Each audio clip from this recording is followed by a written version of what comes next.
from this. Join us here on GB News, the People's Channel. Britain is watching.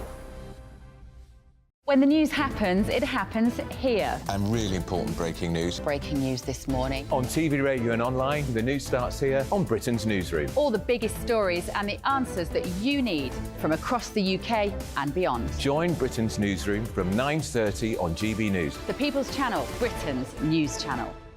Join me, Patrick Christie's, Monday to Friday, 3 till 6. We tackle the day's news agenda like you've never seen before. It's high tempo, high octane, the most controversial topics and the best guests. You will not be able to take your eyes and ears off it. I'm not afraid to ask the questions that you really want answered. 3 till 6 p.m, Monday to Friday on GB News, the People's Channel, Britain's news channel. People in Britain, they love free speech, but they also love fair play. I don't care if I'm speaking somebody from a trade union, from the Labour Party, somebody from the SNP. And I think the viewers like to see that actually we can challenge one another, but in a positive way.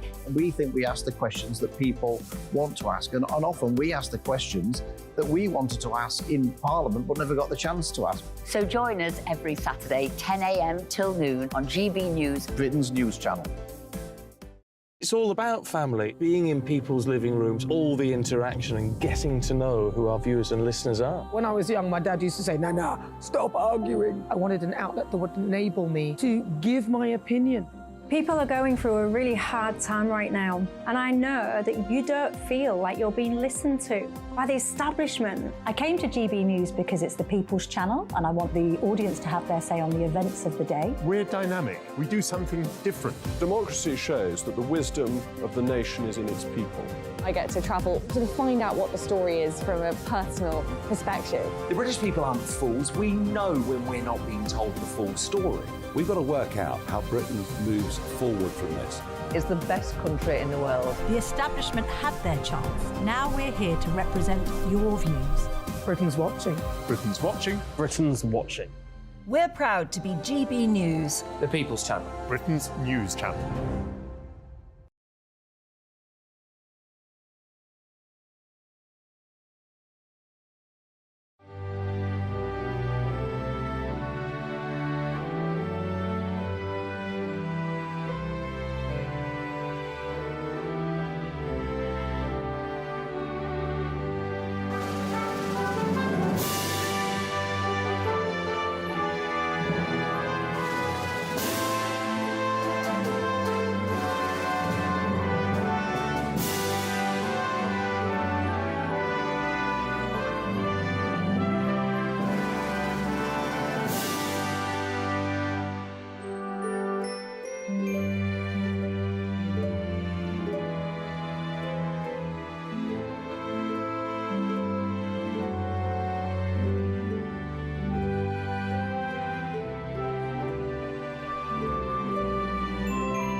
Good morning to you. It's 6 o'clock on Sunday, the 23rd of July. Today, the holiday from hell. British holidaymakers say it's like the end of the world as wildfires ravage the tourist island of Rhodes. Time to ditch net zero to win back voters. That's the call from a senior minister to the Prime Minister. When it rains, it pours. The Met Office has issued an urgent weather warning as we expect a month's worth of rain in just 1 hour. And with that in mind, what does the weather have in store for us today? The first half of the weekend felt much more like autumn than summer, but what will the weather bring for the second half of the weekend? Join me later for a full forecast with all the details. Good morning to you. I'm Stephen Dixon. And I'm Ellie Costello, and this is Breakfast on GB News.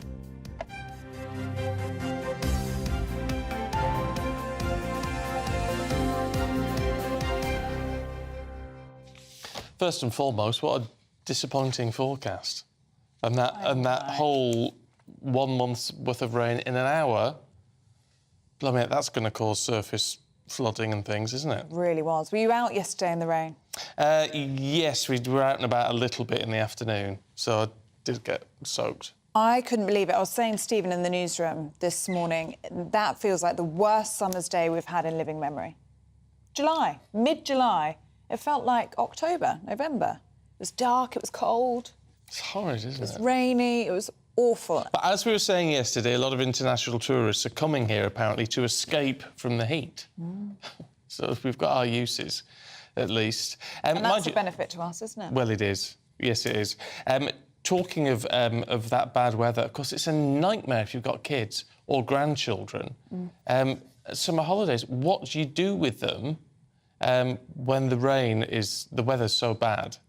Because you don't just want them in the house all day and every day. And sending them out to these classes at a lot of places, activity clubs and things, can cost a fortune.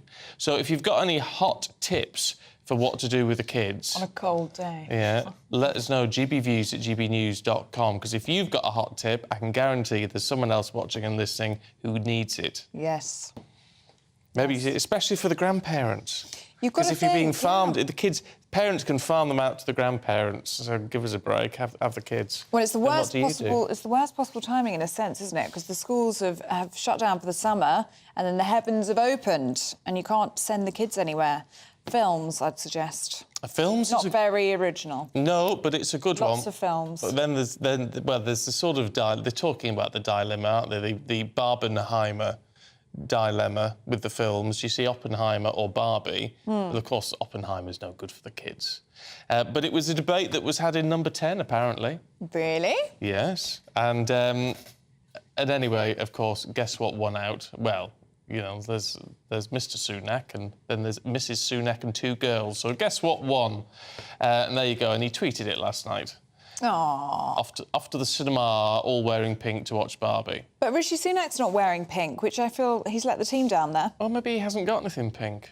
I haven't got a pink He's got the money to buy a pink shirt. Well, he has. I tell you what, though. Oh, pop that back up again. I just think that's... Look, whatever you think of the Sunaks and all the rest of it at the minute, I know you're all divided on it, but that's just quite a nice family picture, isn't it? Yeah, they are a nice family.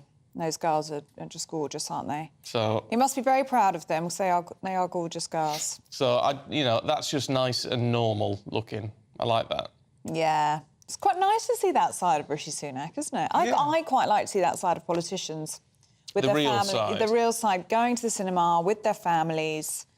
There's obviously debate in their household about which film they're going to see first. I quite like seeing that side, especially with Rishi Sunak. You don't get that. No, you don't get under the surface a lot, No, you don't. I think that's quite nice to see. Has anyone seen the Barbie film or the Oppenheimer film? Do let us know. Yeah, if you've been since Friday. Did you do both in one day? What was that called? The Barbie? The Barbenheimer. Barbenheimer, that's it. Let us know how that went. Apparently Barbie was the one to watch second. Second? Well, cheer you up a bit. Yeah, cheer you up. Yeah. Apparently you need it. Yeah. Yeah, Oppenheimer is heavy. Oppenheimer's 3 hours long. 3 hours long. And apparently 2 of the scenes are 20 minutes long each. Oh. Yeah, heavy duty. Right. Heavy duty stuff. Good, though, I should think. It's on my list at some point. Yeah, and I'll cover Barbie, so between us, we'll get there in the end. We'll fill you in, yeah. Anyway, look, all this talk about the bad weather here, of course, and we know it's hot across... I mean, look, much of the rest of the world, actually. Yeah. We talk about Europe and Southern Europe, but actually, United States and further to the east, it's all getting very, very hot. That popular tourist destination of Rhodes is really struggling. It's really popular with Brits. Anyway, many, many Brits and others have been forced to leave their hotels as wildfires are encroaching right across parts of that Greek island. Extreme heat across Greece has triggered a number of fires across the country, with flames burning for the past 5 days. Well, the fire is one of several to break out, there's lots going on in wider Europe amidst a scorching heat wave, which has seen temperatures exceed the 40°C mark.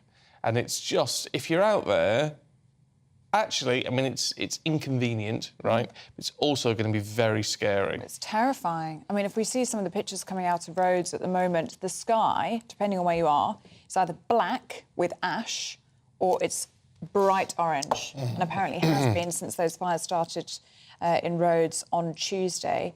And the fire department on Rhodes have said these are the worst fires across the whole of Greece. Of course. Summer. I mean, to put it in some sort of context, though, I mean, just so you don't think the whole island is on fire, the authorities coming out and saying of the tourist destinations, this only covers about 1%. But nevertheless, you know, these fires spread, and they spread very, very quickly. So even if wherever you are on the island, knowing this is going on, you're going to be worried. I mean, those hillsides that you can that we keep seeing with all the brush on, brush fires are very fierce because the sap just goes up like anything. And so even if you're not actually in one of the danger areas, you're not going to be comfortable. Yeah. Never mind all the pollution and everything else. And that's apparently why they're so concerned about Rhodes, because as Stephen says, when you look at those pictures, it's a very green island. It's a lush island. That's the issue. If something catches the light, it could spread very, very fast. And we've seen pictures of thousands of tourists being evacuated, obviously for their safety. Lots of children there, of course. Yeah. They've gone on their summer holidays, so that must be very, very concerning for tourists there that have been evacuated. Reports this morning, I think it's 3 hotels have been burnt down. And many thousands have been evacuated onto the beach. No injuries, though, at the moment. No reported injuries, which is a minor miracle, because when you have these wildfires in other countries, there are normally injuries and there are normally fatalities. And that's just because they travel so quickly. So that is a relief and a miracle, but honestly, it's hugely worrying. If you've got family out there, let us know, gbviews@gbnews.com. At least we know everyone is actually all right at the moment. And hopefully it all gets under control very, very soon. But is this all down to global warming? Is this all part of the environmental campaign? You know, I don't mean the fire, but you know what I mean? The fact that we are seeing these rising temperatures, is this an indication that we really need to crack down on all the green agenda, really make it work? Well, perhaps not. Michael Gove, of all people, how senior, I mean, he's such a senior figure. I mean, he's levelling up in housing secretary at the minute, but we know he's got the ear of number 10. You know, he's one of those very senior figures. And he has called, first cabinet member to do it, for a relaxation of net zero measures, and he's warned against treating the environment like a religious crusade. Yes, in today's Telegraph, the Levelling Up Secretary said that inflexible rules led to inevitable backlash. This comes after the Tories' surprise by-election victory in Uxbridge, where ULEZ was successfully weaponised against Labour. Let's talk to the editor of CapEx, John Ashmore, who joins us now. John, it's really good to see you this morning. I mean, what is a little bit surprising at this is we have had the Vote Blue, Go Green campaign from David Cameron onwards for the Tories. It has been like a little bit of a religion, the environmental agenda. It now seems like an awful lot of people are turning their back on it.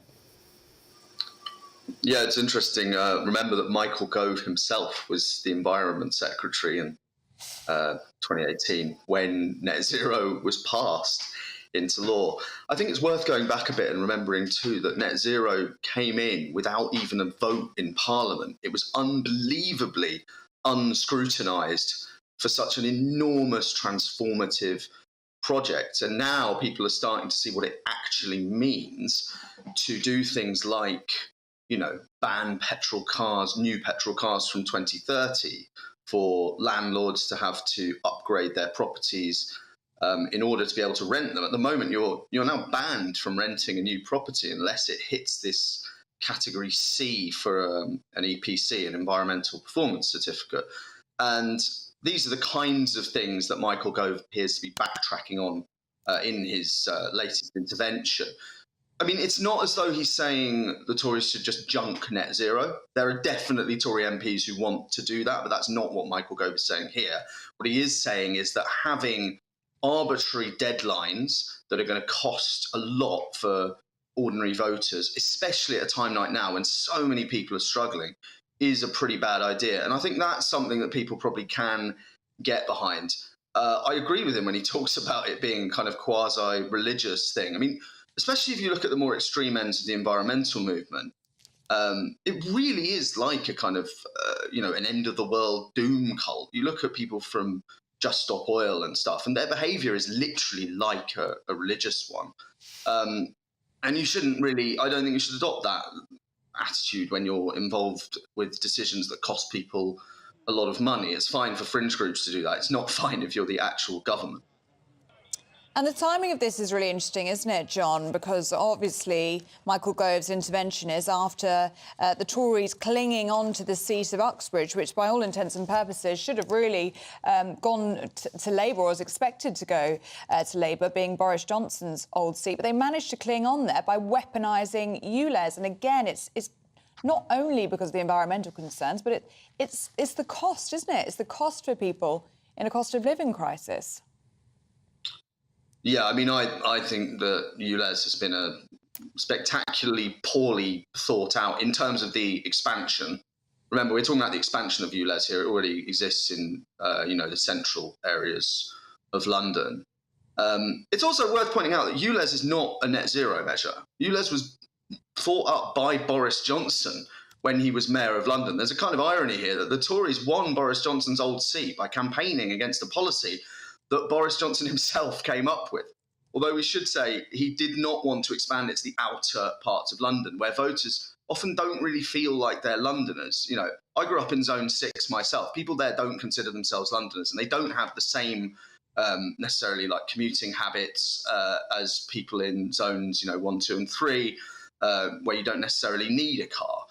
But yeah, and it's a good example of exactly what I was talking about and what Michael Gove is talking about, which is you have to take people with you if you're going to do stuff which, which has a big effect like this. And charging people £12.50 a day just to use their car is a huge imposition, especially because it hits the people who are least, able to change their car for a new model. So yeah, I think it's a good example of how not to do environmental policy. And it's interesting now you see Labour are backtracking on it as well. You see Keir Starmer saying yesterday, we can't go into a by-election with all the Tory leaflets having a Labour policy on it. So definitely food for thought for both parties with the Uxbridge by-election. Just very briefly, I would say, though, I would not get carried away with the result in Uxbridge. It is an outlier. The Tories did appallingly badly in Selby and in Somerton and Frome. They lost majorities of 20,000, and we would be talking about nothing else. The only reason we're not talking about those is that it's happened so many times in the last few years that the Tories have lost these kind of majorities that it's become commonplace, which, if you're Rishi Sunak, you're probably scratching your head about that. Yeah, I'll tell you what do you make then, just on that issue? I mean, obviously, turnout was low.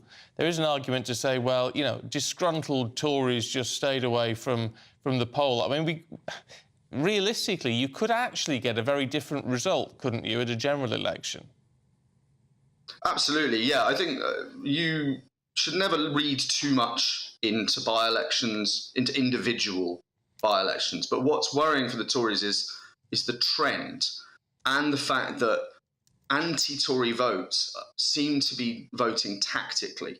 So if you look at those by-elections, the third party vote, so it's Labour or the Lib Dems, the ones who didn't win the seat, was really, really low, which suggests that those voters are saying, right, we'll vote for anyone who isn't the Tories. But yeah, as you say, it does look like a lot of Tories are staying at home. But again, that's still a problem for Rishi Sunak. If he can't galvanise his voters to go to the polls, that's an issue. And there's also the problem of kind of hollowed out campaigning structure for Conservative HQ. So apparently they are having to bus in activists from London to these seats because local people are just don't want to bother getting up and campaigning. I mean, if you replay that in a general election, it's going to be a massive problem. You need those kind of foot soldiers out there pounding the streets, even in the digital age. That kind of shoe leather campaigning is really important. So yeah, there are still votes out there for the Tories, but they're going to have to do a hell of a lot of work to actually get them out. John, good to see you as always. Thanks very much indeed. Cheers. Now, let's head over to the United States, shall we, where former President Donald Trump will go on trial next May for keeping classified documents at his home in Florida. Well, he's pleaded, as we know, not guilty to 37 felony charges related to those secret papers, but he has continued to tell supporters that he is innocent of any crimes. Well, joining us now from Philadelphia is political analyst Ronald Granieri. Good morning to you, Ronald. It's not been a good week, has it, for Donald Trump? Tell us more about these charges that he's facing. Certainly. Good morning. It's nice to see all of you too. Certainly, it's better than Donald Trump's week has been. Mr. Trump faces the problem that he took a lot of documents home with him from the White House, which is not in itself unusual. What is unusual is that when he was expected to audit those documents and send them back, he appears to have consciously chosen to keep back certain materials. And even after the Justice Department had come at him with, let's say, polite but increasingly firm requests. The Presidential Records Act, which was established in the late 70s after the experiences with Watergate and with President Nixon's papers, have put some pretty serious restrictions on what papers a former president is allowed to simply keep under his own authority. Instead, papers are supposed to be held by the National Archives. And this is generally true, and it's especially true of documents that are marked as classified at whatever level they are classified. And so what seems to be the problem here is President Trump adopted the position that these are all my papers and I shall do with them what I want, which one can assert such things, but one has to make sure that one's actually following the law as it's written. And that's where he runs into the problem today. And it didn't have to get to this point, I would say. It's not simply the removal, the sort of the taking of the papers home is not the problem. The problem is him spending the past couple of years essentially avoiding returning them. And even having his lawyers say that he had returned them when it turned out that he had not. And that's where the trouble has emerged. Yeah, well, look, I mean, there's a lot of anger over these charges. A lot of people saying it's all being politically motivated. Whether that's true or not, it's not for us to say. But what is happening in terms of if this is going to go to court in May, how does that affect the timings of the presidential election? Well, this is the interesting challenge. Is there is no rule that says that a person who is facing any sort of charges can't run for president. And so one of the big questions was his lawyers had tried to convince Judge Cannon down in Florida, who's going to be hearing this case, had tried to convince her to put the whole thing off until after January 2025. So in other words, after the election. But the Justice Department's position had been, well, if we don't want this to get in the way of the election, we should do it sooner. So we should do it as early as this fall. And so in a sense, the judge split the difference by saying, the trial will begin in May. And it's going to be quite ticklish, because that means that throughout the campaign, Mr. Trump will have to deal with questions about these charges. May will be after most of the Republican primaries. So we may indeed face the prospect that he would be going to trial at a time when he perhaps had already locked up the nomination of the Republican Party. And we are in uncharted waters, let's say, here in the United States with this particular problem. Although I would say that with Donald Trump, we've been in uncharted waters for quite some time. Fair point. And how will these court cases actually affect Donald Trump's campaign, do you think? Because we've seen before, actually, that it does almost support his case. It feeds into his narrative, doesn't it, of him being this outlier and it's him against the establishment. And it doesn't do anything to deter his supporters, it seems. Apparently it does not. I mean, in a certain sense, Mr. Trump has taken the bring it on mentality here, is that the more these things come up, in fact, he has even leaked information that he was about to be indicted for this or that activity. And so he's using it as a way to burnish his standing as an outsider. What's especially interesting is you would think that people who would want to defeat Donald Trump for the Republican nomination might want to use the fact that he is under criminal indictment against him. But very few of his Republican opponents have been willing or able to do that because they're so afraid of losing the support of the, let's say, the party base, which in a sense makes it a little easier for Mr. Trump, because he can talk about himself as a victim of these crimes, and he has his own, the people who are supposed to be his rivals are essentially reinforcing his message. So it's, once again, it is a very unusual circumstance. It's hard to imagine any other circumstance where in a competitive election that someone would not use the fact that their rival was under criminal indictment as a negative, but instead they're not, and so that helps Mr. Trump. And so I think I don't make a lot of predictions, but I would say that it's very likely that come May, he may still indeed be the front runner for the nomination. He might even have locked up a great number of the delegates, and then he's going to go on trial. And then we're really here in this country going to have to ask some difficult questions about the political future of not only of Donald Trump, but of the United States. Ronald Granieri, good to see you. Thank you. Good to see you too. Thank you so much. Thank you. It's extraordinary. It is extraordinary, isn't it? Anyway, I'm sure you've got thoughts on that. Keep them coming through, gbviews@gbnews.com. And I can imagine, have got lots of questions about the weather. What's it going to do over here today? Let's have a look. That warm feeling inside. From Boxed Boilers. Proud sponsors of weather on GB News. Good morning, my name's Rachel Ayres and welcome to your latest GB News weather forecast brought to you by the Met Office. So the first half of the weekend was pretty gloomy with quite a bit of rain around, but what does today have in store? Well, across many parts of Northern Ireland, Northern England and Northern Wales especially, a pretty wet day to come with some heavy outbreaks of rain that could cause some localised disruption in places. Now, either side of this, a brighter day with some sunny spells and maybe the odd shower, but for some central areas, the odd heavier shower in there as well. But temperatures faring slightly better than yesterday, with highs into the low 20s across southern parts of England and Wales. Now, as we go through this evening, that band of rain is going to slowly sink its way southwards. So some clearer spells in the far south to start the evening, but quickly clouding over with outbreaks of rain. Behind this, though, skies starting to clear, so a cool night to come here. Though further south, once again, those temperatures remaining in the low teens overnight. So to start the new week, another cloudy start for many parts of England and Wales with further outbreaks of rain.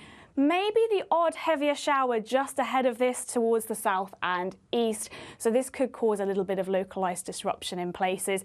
Otherwise, a drier, brighter day to come, but feeling fresher and cooler as well, with those temperatures remaining in the high teens, maybe just getting into the low 20s. That warm feeling inside. From Boxed Boilers. Proud sponsors of weather on GB News.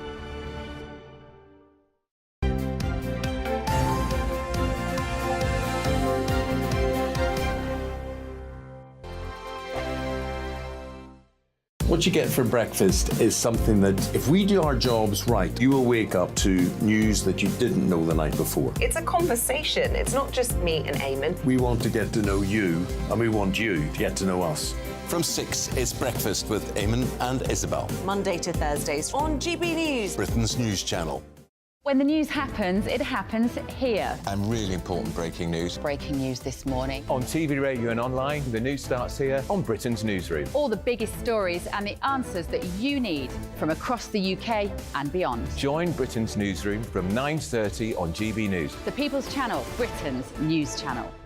Join me, Patrick Christie's Monday to Friday, 3 till 6. We tackle the day's news agenda like you've never seen before. It's high tempo, high octane, the most controversial topics and the best guests. You will not be able to take your eyes and ears off it. I'm not afraid to ask the questions that you really want answered. 3 till 6 p.m, Monday to Friday on GB News, the People's Channel, Britain's news channel.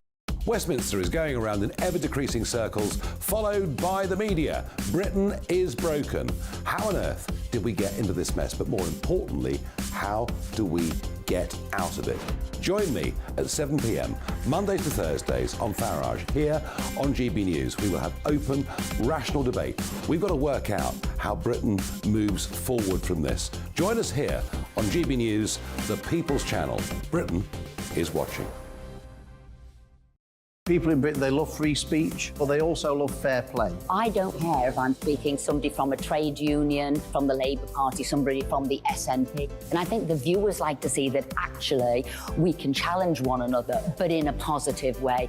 We think we ask the questions that people want to ask, and often we ask the questions that we wanted to ask in Parliament but never got the chance to ask. So join us every Saturday, 10 a.m. till noon on GB News, Britain's news channel.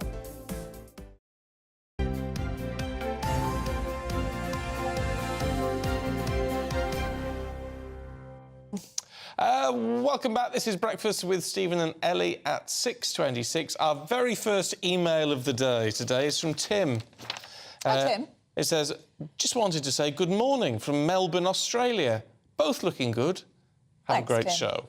Let's have another great show, which is good because it means you're in it with us, Tim. I love that. You're part of the team. Part of the team. It's going to be a good one. Yeah. I hope Brilliant. it's sunnier where you are in Melbourne than it is here. It's bound to be. Mind you, it's winter, isn't it, down there? Yeah, but the winter in Australia is like 20 degrees still, isn't it? It's not quite the same as what we have to deal with. It's not. Over here. No, because the Met Office has issued an urgent weather warning. Parts of the country could be hit by a month's worth of rain in 1 hour. It's not good, is it? Well, many parts of the UK have been told that heavy rain could cause disruption.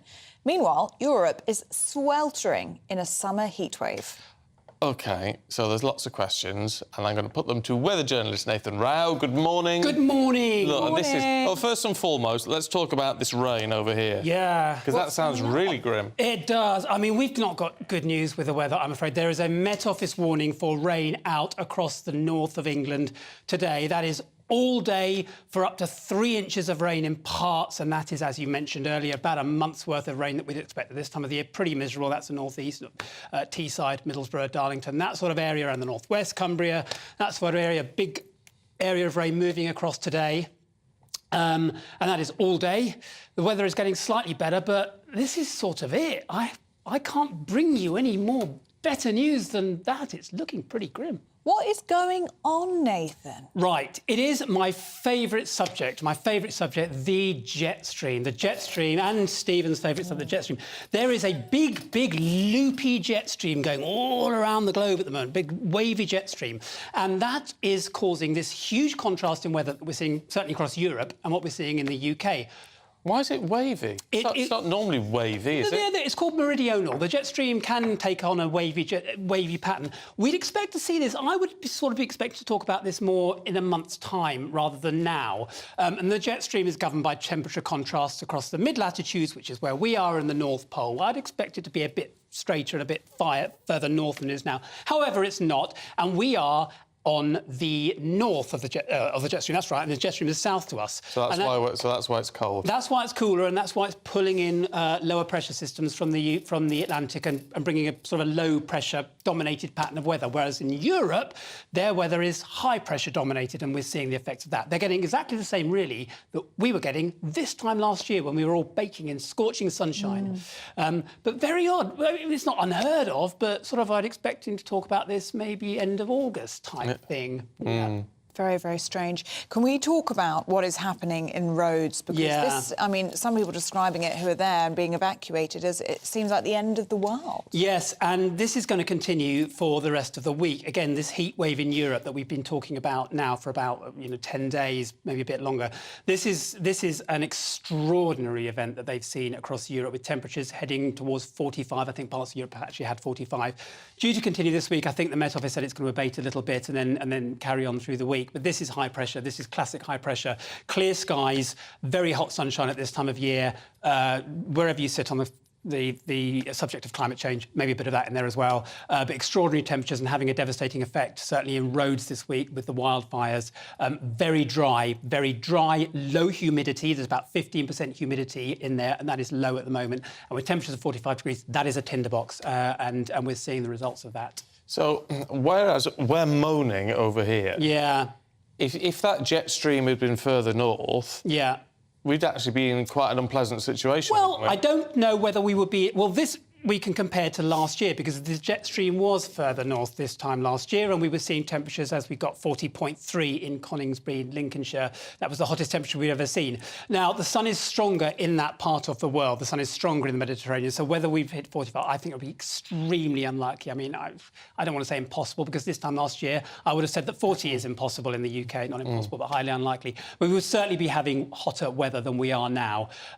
They do think the jet stream is going to straighten out a bit and move, sort of like middle of August, maybe beginning to middle of August, but it's sort of a stuck pattern at the moment. So we're sort of stuck in this slightly not very summery autumnal pattern, and they're stuck in this hotter pattern.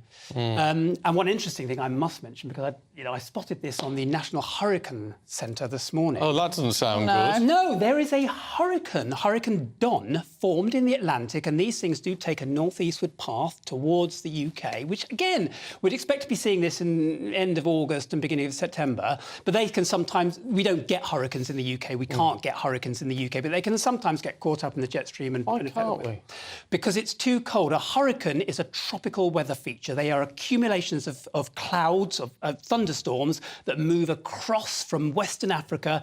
You can see that, we're getting into the meteorology now, towards the United States, and a temperature drop of 1.5 degrees in the sea will kill a hurricane.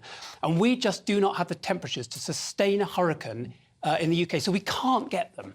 But this one, it may have a little bit of a knock-on effect some way. We're not going to get it, but I just thought it was interesting to drop in because I spotted it this morning. Yeah, Hurricane Don. Now some high winds, potentially. That's very nice. So we're getting a rough end of the deal here, Nathan. Yeah. What are the chances, do you think, of a lovely Indian summer, maybe September, nice bit of heat?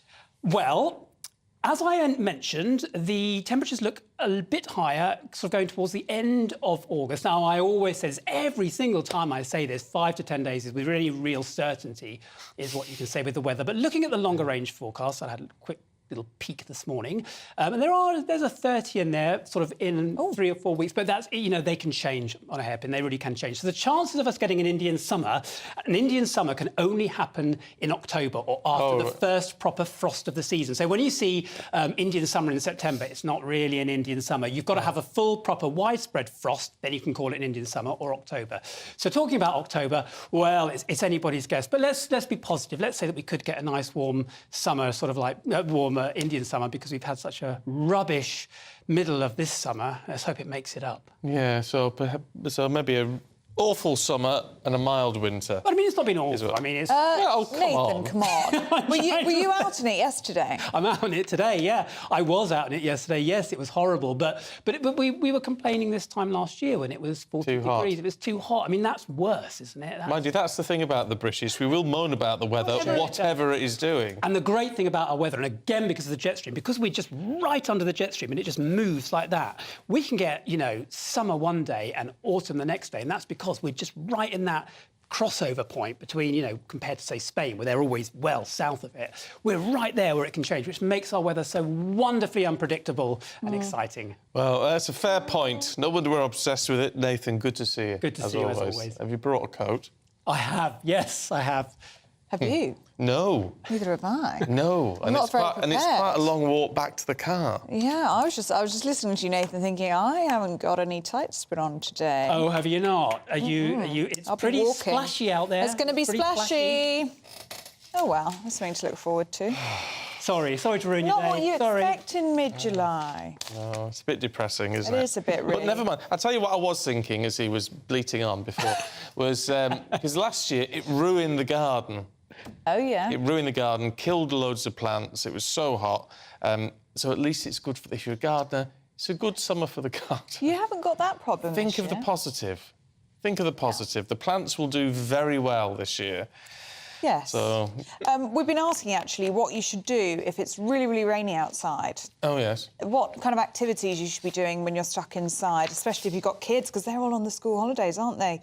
Wendy in Maidstone's been in touch saying most museums, art galleries and cathedrals are free to visit in the UK. Libraries are also free. Get the kids some culture and historical education. Good idea, is what I Do you think? Yes. Do you See, really? I love all of that stuff. Yeah. See, I'd hate to. Sorry, Wendy. I'd hate that as a kid. Not into that stuff. The idea of going to an art gallery, I can't think of anything more boring. See, I was dragged up on a National Trust membership and a local library. Well, National Trust is good. Well, there you go. That's the sort of thing. But you know, but museums and art galleries. National Science Museum in London. It's great. The big dinosaur skeleton. That's a natural history museum. That one. Yeah, that's a museum. Yeah, that's different. The Natural History Museum and the National Science Museum are two very different things because they're aimed at kids in a way. There's so much for kids to do there. Interactive. Brilliant. They're brilliant, but if you're anywhere else and you just go to a museum, it's a bit dull. There's a lot of reading to be had, isn't it? All just you said they put things on the walls, don't they, for you to read? Yeah, that's the idea. Yeah. Oh, you know, he's not sold on that one. I'm not sold on that. Anthony says get plenty of craft supplies and get the kids making stuff. It's a good idea. All right, he likes that one. Very good. That's a good idea, yeah. Mike says teach them to play chess. Endless fun and very good for mental development. You wouldn't catch me doing that one. I'd say baking, actually. Now I've thought about it. Yes. Baking. That's my favourite thing to do. Baking is a good one. Takes a few hours, keeps them occupied, and they can eat the results. And you get a nice little treat at the end. Yeah, that's not a bad idea. Yeah, baking. Keep them coming in. Yes. GB News at GB Views. No, GB Views at gbnews.com. We've got the papers headed your way very shortly. This is Breakfast.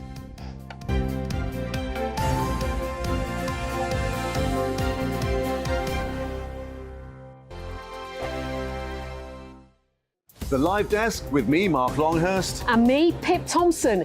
It's here Monday to Friday on GB News. From midday, we'll bring you the news as it breaks, whenever it's happening and wherever it's happening, from across the UK and around the world. Refreshing, feisty, but with a bit of fun too. If it matters to you, we'll have it covered on TV, radio and online. Join the Live Desk on GB News, the People's Channel, Britain's news channel.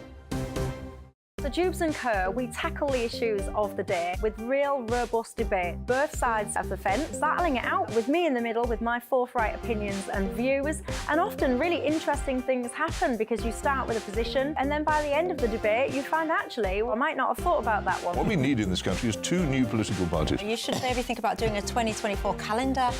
I'm Michelle Dewberry and I'm keeping you company right through until 7 o'clock this evening. GB News, the People's Channel, Britain's watching. Monday to Thursday, 9 p.m. till 11 p.m. Join me, Dan Wootton. I'll bring you the sharpest takes and hottest debates. Do you not believe in prisons? I don't believe in prisons. I'm completely stunned. I guarantee you there'll be no spin, no bias, no censorship. I actually was personally quite offended by it. And no reason to go to bed. So I guess they've always been quite woke. That's Dan Wootton tonight on TV, radio and online. Monday to Thursday from 9 p.m. till 11 p.m. on GB News. The People's Channel, Britain's news channel. In a world of dull and predictable radio and TV shows. Oh, hi. On Mark Dolan tonight, we've got big guests. We drill into the big stories of the day. The show adds up to a brilliant listening and viewing experience. Mark Dolan Tonight is the most entertaining current affairs show ever, and that's a fact. That's Mark Dolan Tonight, Friday, Saturday and Sunday from 9. Only on GB News, Britain's news channel.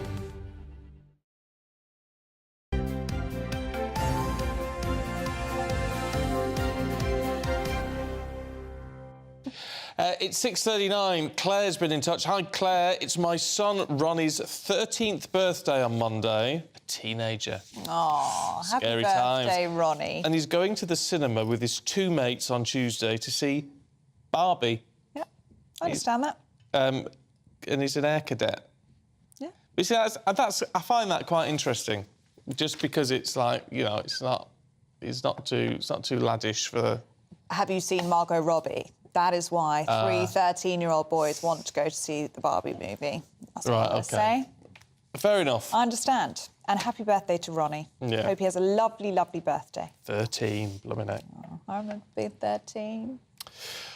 I don't think I do. Let's have a look at the newspapers this one. The Observer has Sunak and Starmer are warned, don't dump your green pledges, as Britain's leaders are being warned against a politically suicidal lurch.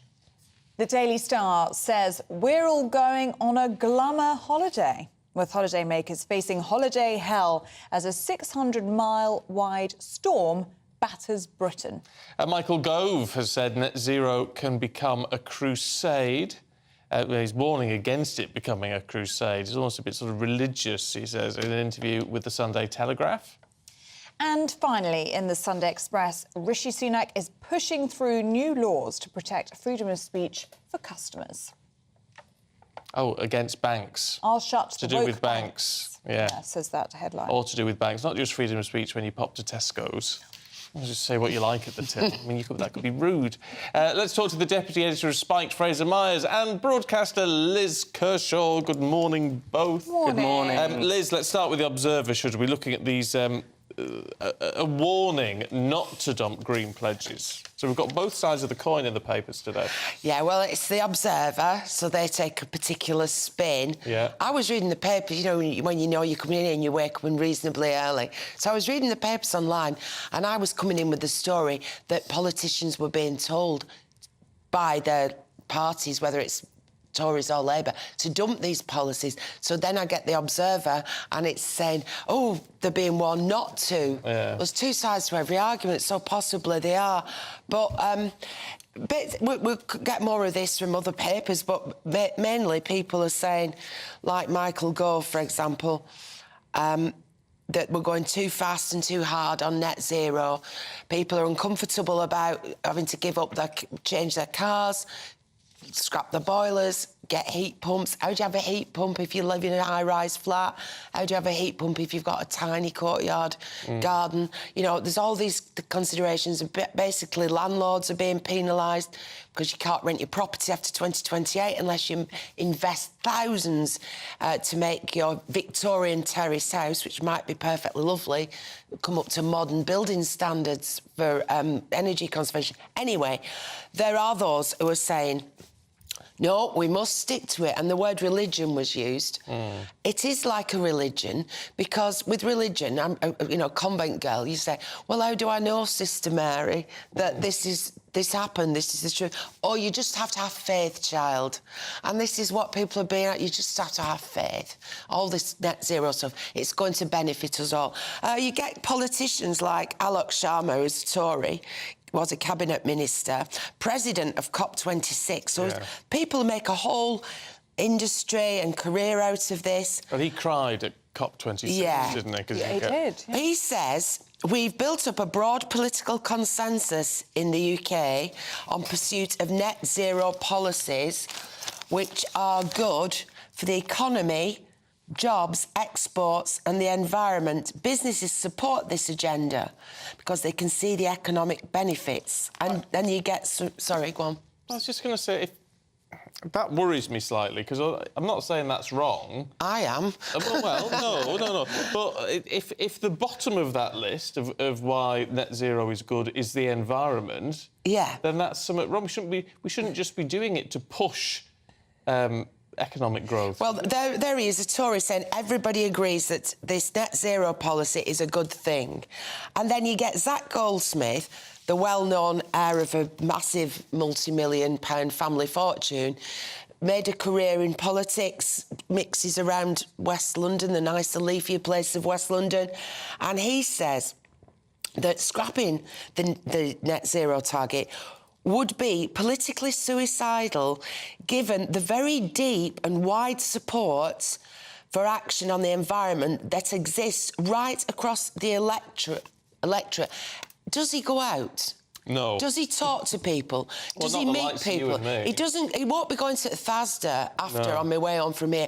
I've been all over Kent in the last week because I go down there to be beside the seaside, and I've had people come up to me in a National Trust property, in the supermarket, in small shops, and you know, they're people that watch this station and others, but they say, you know, it's really good that these alternative points are being put across because we don't have a voice, and we get them on GB News, and we, you know, we love you being on this, but it's the whole thing that you can question, and you don't have to have this mantra and this doctrine. I think people like that, who are very privileged and benefit from these things, should go out and meet people across the rest of the country. Well, meanwhile, in the Sunday Times, Fraser, of course, Sadiq Khan is being told to rethink ULEZ, which is supposedly an environmental rather than a money-raking in policy. Yeah, Keir Starmer is absolutely furious with Sadiq Khan at the moment because it is so obvious that it was ULEZ that lost them the Uxbridge by-election. Labour should have won that by-election. They had everything else going in their favour. You know, all the problems with the Tory government. In the 2 other by-elections on the same evening, there were more than 20% swings against the Tories, and yet here, because of this ULEZ, because of the sort of punishing £12.50 a day charge that Sadiq Khan is about to levy on Outer London, the Tories managed to cling on. So it is a good sign of almost the opposite of what The Observer was saying, that actually, yeah, sure, people care about the environment, but when they're told you're going to be taxed out of your car, things are going to become unaffordable for you, your life is going to be made more difficult, then quite rightly they sort of rebel against that and say, actually, you know, that's too much for me to take. Well, they are going to have to rethink the ULEZ expansion, aren't they? Because London is a Labour city. I mean, they will not want a repeat of what's happened here in Uxbridge. Well, exactly. You know, it's the one thing that might give the Tories a chance at the sort of mayoral elections, for instance. You know, Keir Starmer has gone around saying we don't want any more policies like this come the next election, that the Tories can put on leaflets and say this is, you know, what a Labour government would look like. This is how you're going to be taxed and punished for essentially the sort of eco-sin of driving your car or heating your home or whatever it might be. I think the polls, though, I was saying last week, the Labour's so ahead in the polls. And do you remember they said that, whether it's general election, the last one in 2019, or Brexit in 2016, people may say things to the pollsters, but when they actually get in the booth with the biro in their hand and they think, how is this going to affect my pocket? It's the economy, stupid. They will vote with their heads, not their hearts, and that's what happened in Uxbridge. Yeah. What's this in the Mail on Sunday, Liz, about an arch Remainer who tried to prosecute Boris Johnson over Brexit, has now made claims about how ill he was with COVID? Yeah, he's saying that...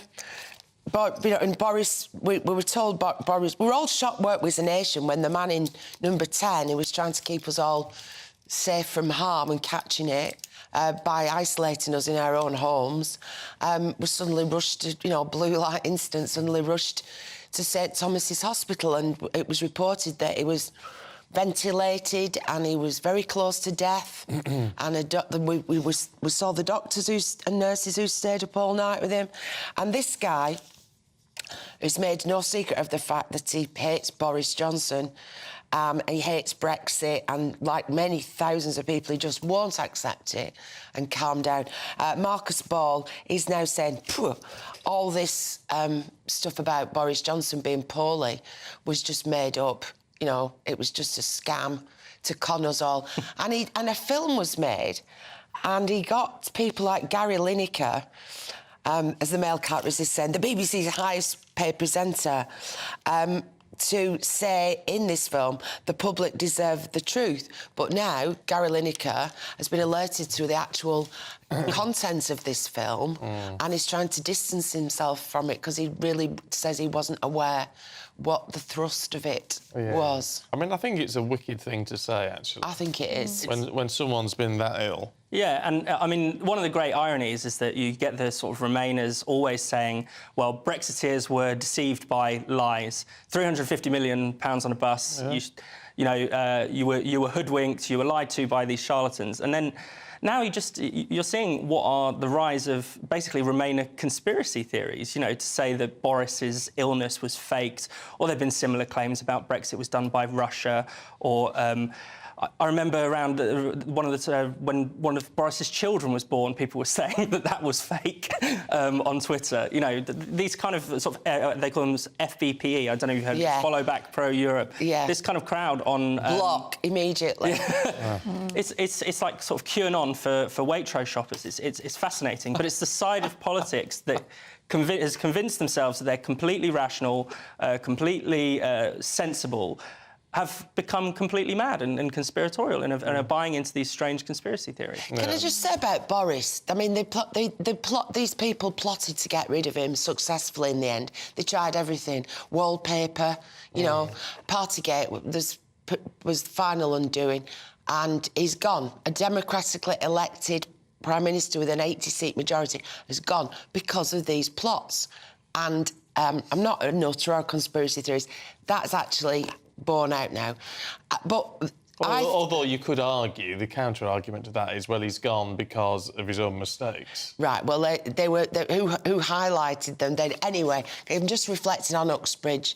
The other thing I thought about Uxbridge before this Thursday's vote was the Tories will win. Why? You, Les. But also, I think there are a lot of Tories who voted for Boris as their MP, voted for Boris with the intention of him being their Prime Minister, really hacked off that he was removed undemocratically and maybe used it as a vote of confidence, as a protest. You know, we didn't want to lose Boris. We're not blooming well voting Labour. I think there's so many people out there who are angry that their choice in politics, democratic choice, can be eroded now by campaigns. Well, maybe so, but they say it's back to that argument. You can't campaign if there was nothing to campaign about.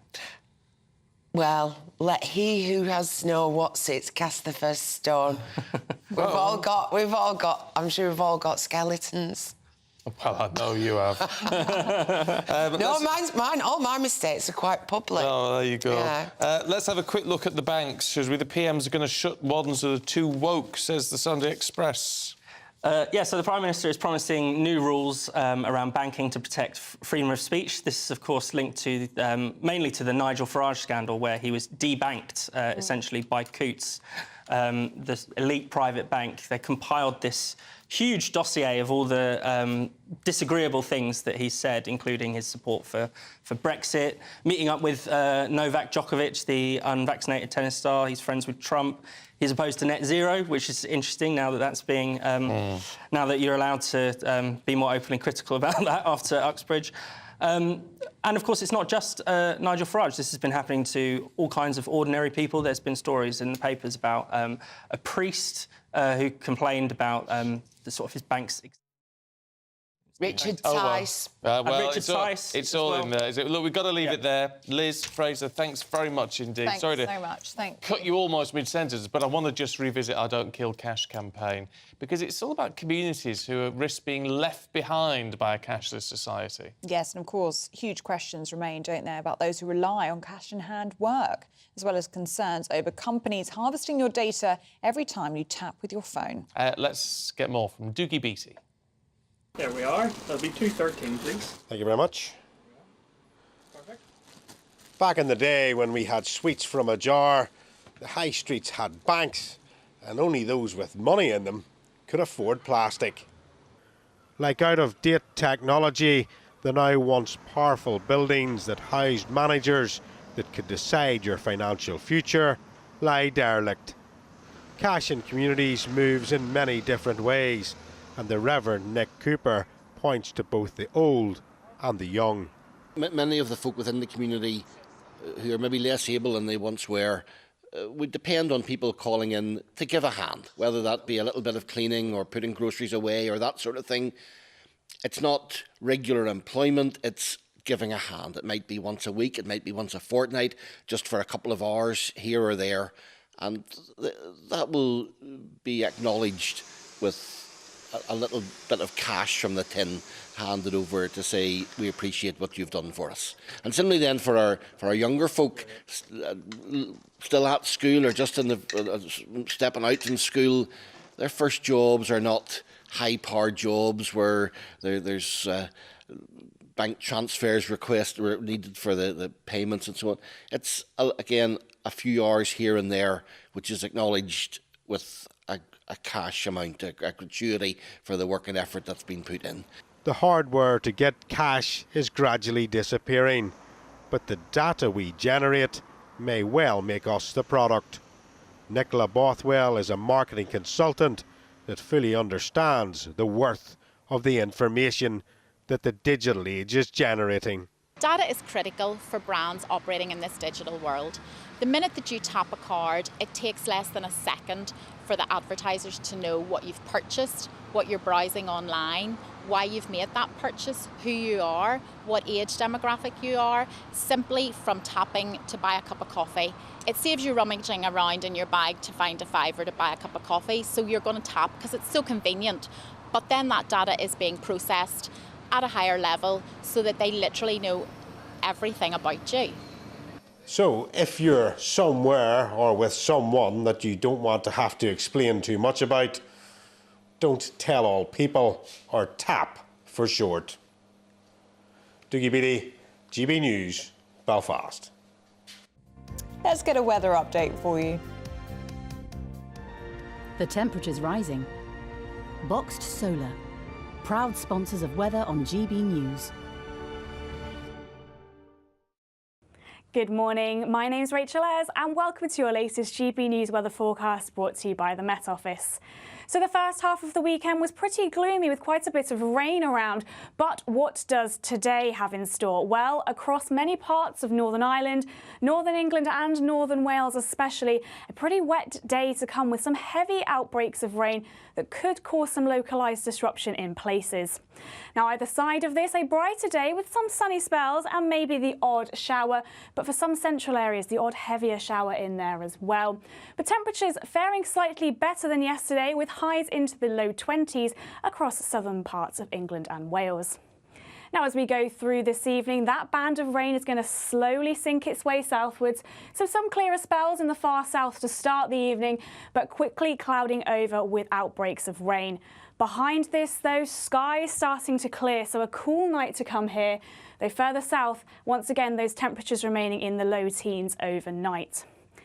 So to start the new week, another cloudy start for many parts of England and Wales with further outbreaks of rain. Maybe the odd heavier shower just ahead of this towards the south and east. So this could cause a little bit of localised disruption in places. Otherwise, a drier, brighter day to come, but feeling fresher and cooler as well with those temperatures remaining in the high teens, maybe just getting into the low 20s. The temperature's rising. Boxed Solar, proud sponsors of weather on GB News.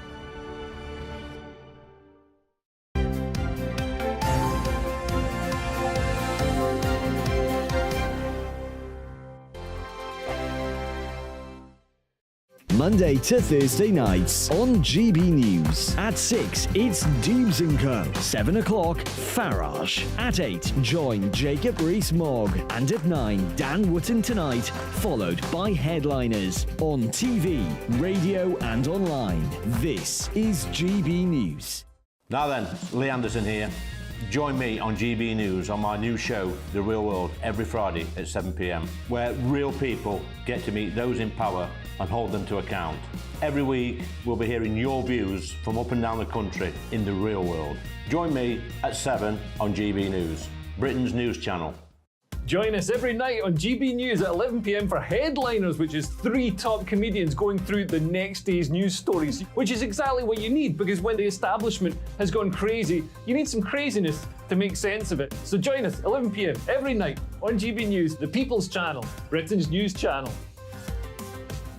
I joined GB News because I was sick and tired of not hearing my views being represented, not just mine, but so many people that I knew and spoke to. I just couldn't get my voice out there. I couldn't say anything. I couldn't do anything. Whatever the narrative was, I kind of had to follow it. GB News is there to provide a voice for those who have been ignored by the establishment media. We think different things, we've got a different style. GB News is here to be optimistic and positive about the future. It's real kind of dynamic and flowing, with the audience very much at the heart of it, like a big family.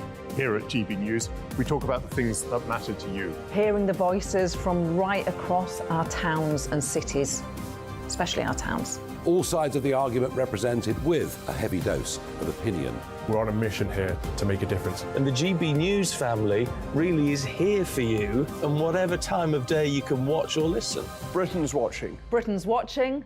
We're proud to be GB News, The People's Channel, Britain's news channel.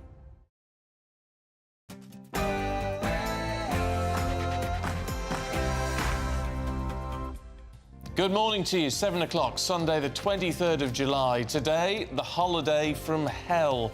British holidaymakers say it's like the end of the world as wildfires ravage the tourist island of Rhodes. Time to ditch net zero to win back voters. That's the call from a senior minister to the Prime Minister. When it rains, it pours. The Met Office has issued an urgent weather warning as we expect a month's worth of rain in just 1 hour today. And with that in mind, what's the weather got in store for us today? The first half of the weekend felt much more like autumn than summer, but what will the weather bring for the second half of the weekend? Join me later for a full forecast with all the details. Morning to you, I'm Stephen Dixon. And I'm Ellie Costello, and this is Breakfast on GB News.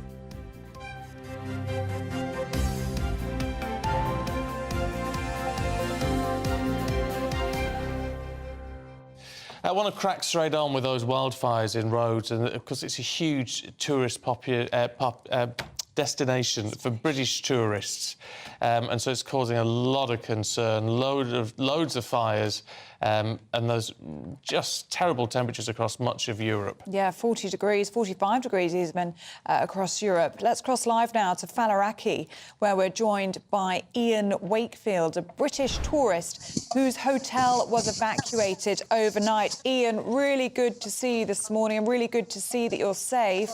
This must be the holiday from hell for you. What happened?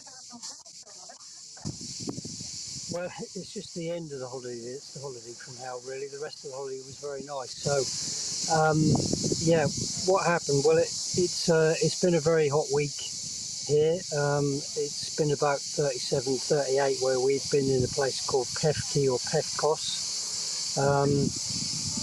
We noticed sort of the middle of last week, lots of smoke coming over the mountains towards the sea where we were staying.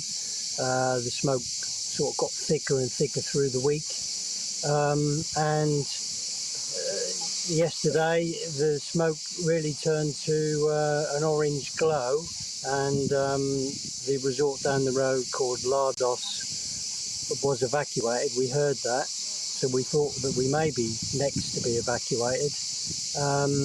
And then about 11:45 last night, we had an emergency text from the Greek government. Mine was in Greek, which weren't very helpful for me, but I think others got their message in English, and it more or less said we are evacuating your resort, and arrangements will be made. At which point chaos broke out, really, and there was a lot of upset people, and yeah, I'm thankful we've made it to a playground near Faliraki at 5 o'clock this morning. So what happens now, Ian? Well, we're not sure because the communication from tour operators, I won't mention the tour operator that we're with, but it's been almost non-existent. The hotel manager didn't really know what was going on, couldn't give clear directions, didn't seem to have a plan. The bus driver drove around in circles for 3 hours trying to find somewhere for us to be safe. And, you know, we'd already been to the school that we're now at, and then gone round in a big circle and come back again because nowhere else could fit us in. So it's all a bit of the blind leading the blind. However, I would like to say thanks to all the Greek volunteers that are turning up at these evacuation centres and looking after people, providing water, food, and trying to be as helpful as they can. But the tour operators don't seem to be doing their bit, from what I can see. It does seem to be really, really confusing there, Ian, and the Greek authorities we know are working really hard. What's the current situation where you are? It looks like you are literally sheltering under a tree there in the shade, trying to keep cool. How hot is it there now in the early hours of the morning? Well, it's hot enough that my phone, I had to move 3 times before my phone would work for this interview. It kept coming up with a overheated warning. So I'd say it's probably about 35 here now, but it's forecast to be the hottest day, I think 38, 39. But it's quite windy, so with the fires where they are, I think the wind is not helping really. And we've seen the helicopters going in for the water, and we've seen some of the planes that have come over. I'm not sure how they work, but I think they're trying to help to put the fires out as well. And Ian, how are you feeling? I imagine you're there with your family and being evacuated just after midnight. It must have been a really scary experience for you. Well, yeah, anxious, I think, is the word. We've tried to stay calm with chaos all around us, but I think the thing we're sort of, hopefully, everybody's safe and not been injured or anything worse. But we're just anxious, really, about how, because we've left some of our luggage in the hotel. We're due to fly Monday morning. I can't personally see us getting from where we are back to the hotel, then back to the airport again, which means we'll have to leave some of our luggage in Rhodes. And I'm sure we're not the only ones in this position. And from what I can gather, tour operators are still sending tourists to Rhodes, which is just a recipe for disaster, really. With the fires as they are, the evacuations as they are. I think there needs to be a bit of a common sense approach to this. Well, there should be. There certainly should be. Ian, look, we really appreciate you taking the time to talk to us, and hope things pan out for a slightly better day before you head back home tomorrow. Thanks very much indeed. Yeah, best of luck with that flight home. I mean, there they are, stuck in a playground. Under a tree. Yeah, it's Screw, you're just gonna be desperate to get out. They're not on the first plane, aren't you? You really will be, yeah, and hopefully he can get out tomorrow from Rhodes. Do get in touch if you or your family are holidaying there at the moment. Do let us know what it's like there. I've got a sense of it there on the ground from Ian Wakefield. Do get in touch, gbnews@gbnews.com. But it's not what you want when you go on holiday, is it? It's not. Holiday from hell. Well, we know what's causing it in real, actual terms, which is all to do with the jet stream. But is that being fuelled by climate change? Some people would say it is, some people disagree. But those who say it is then say, well, we need to take more action, strict action, get net zero, all that sort of thing. But is that what you want or not?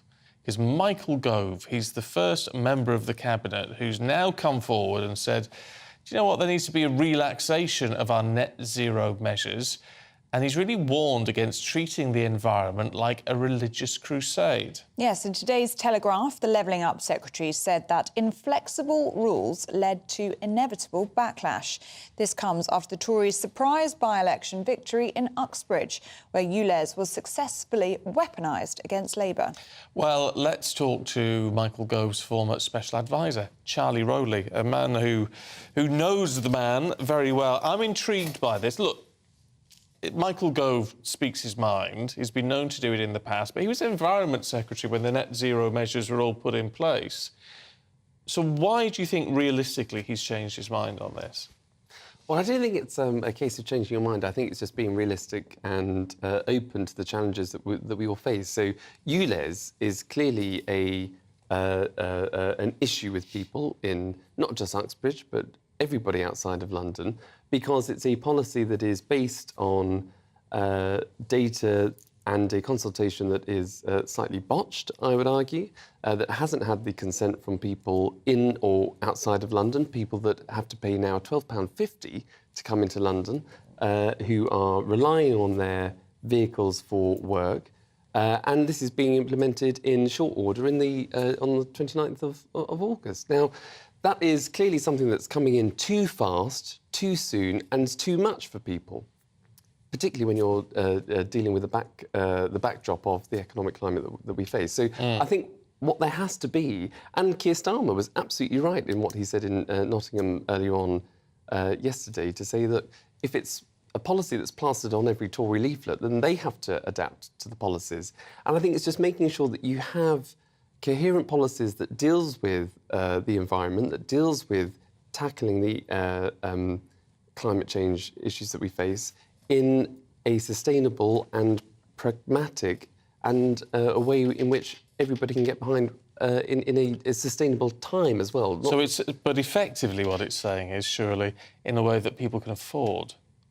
Absolutely, yes, yeah, and because, you've got people who are going to be absolutely clobbered by ULEZ and a charge that, again, nobody was consulted on. It was something that the Mayor thought up and has implemented in, as I say, very short order, and it's costly.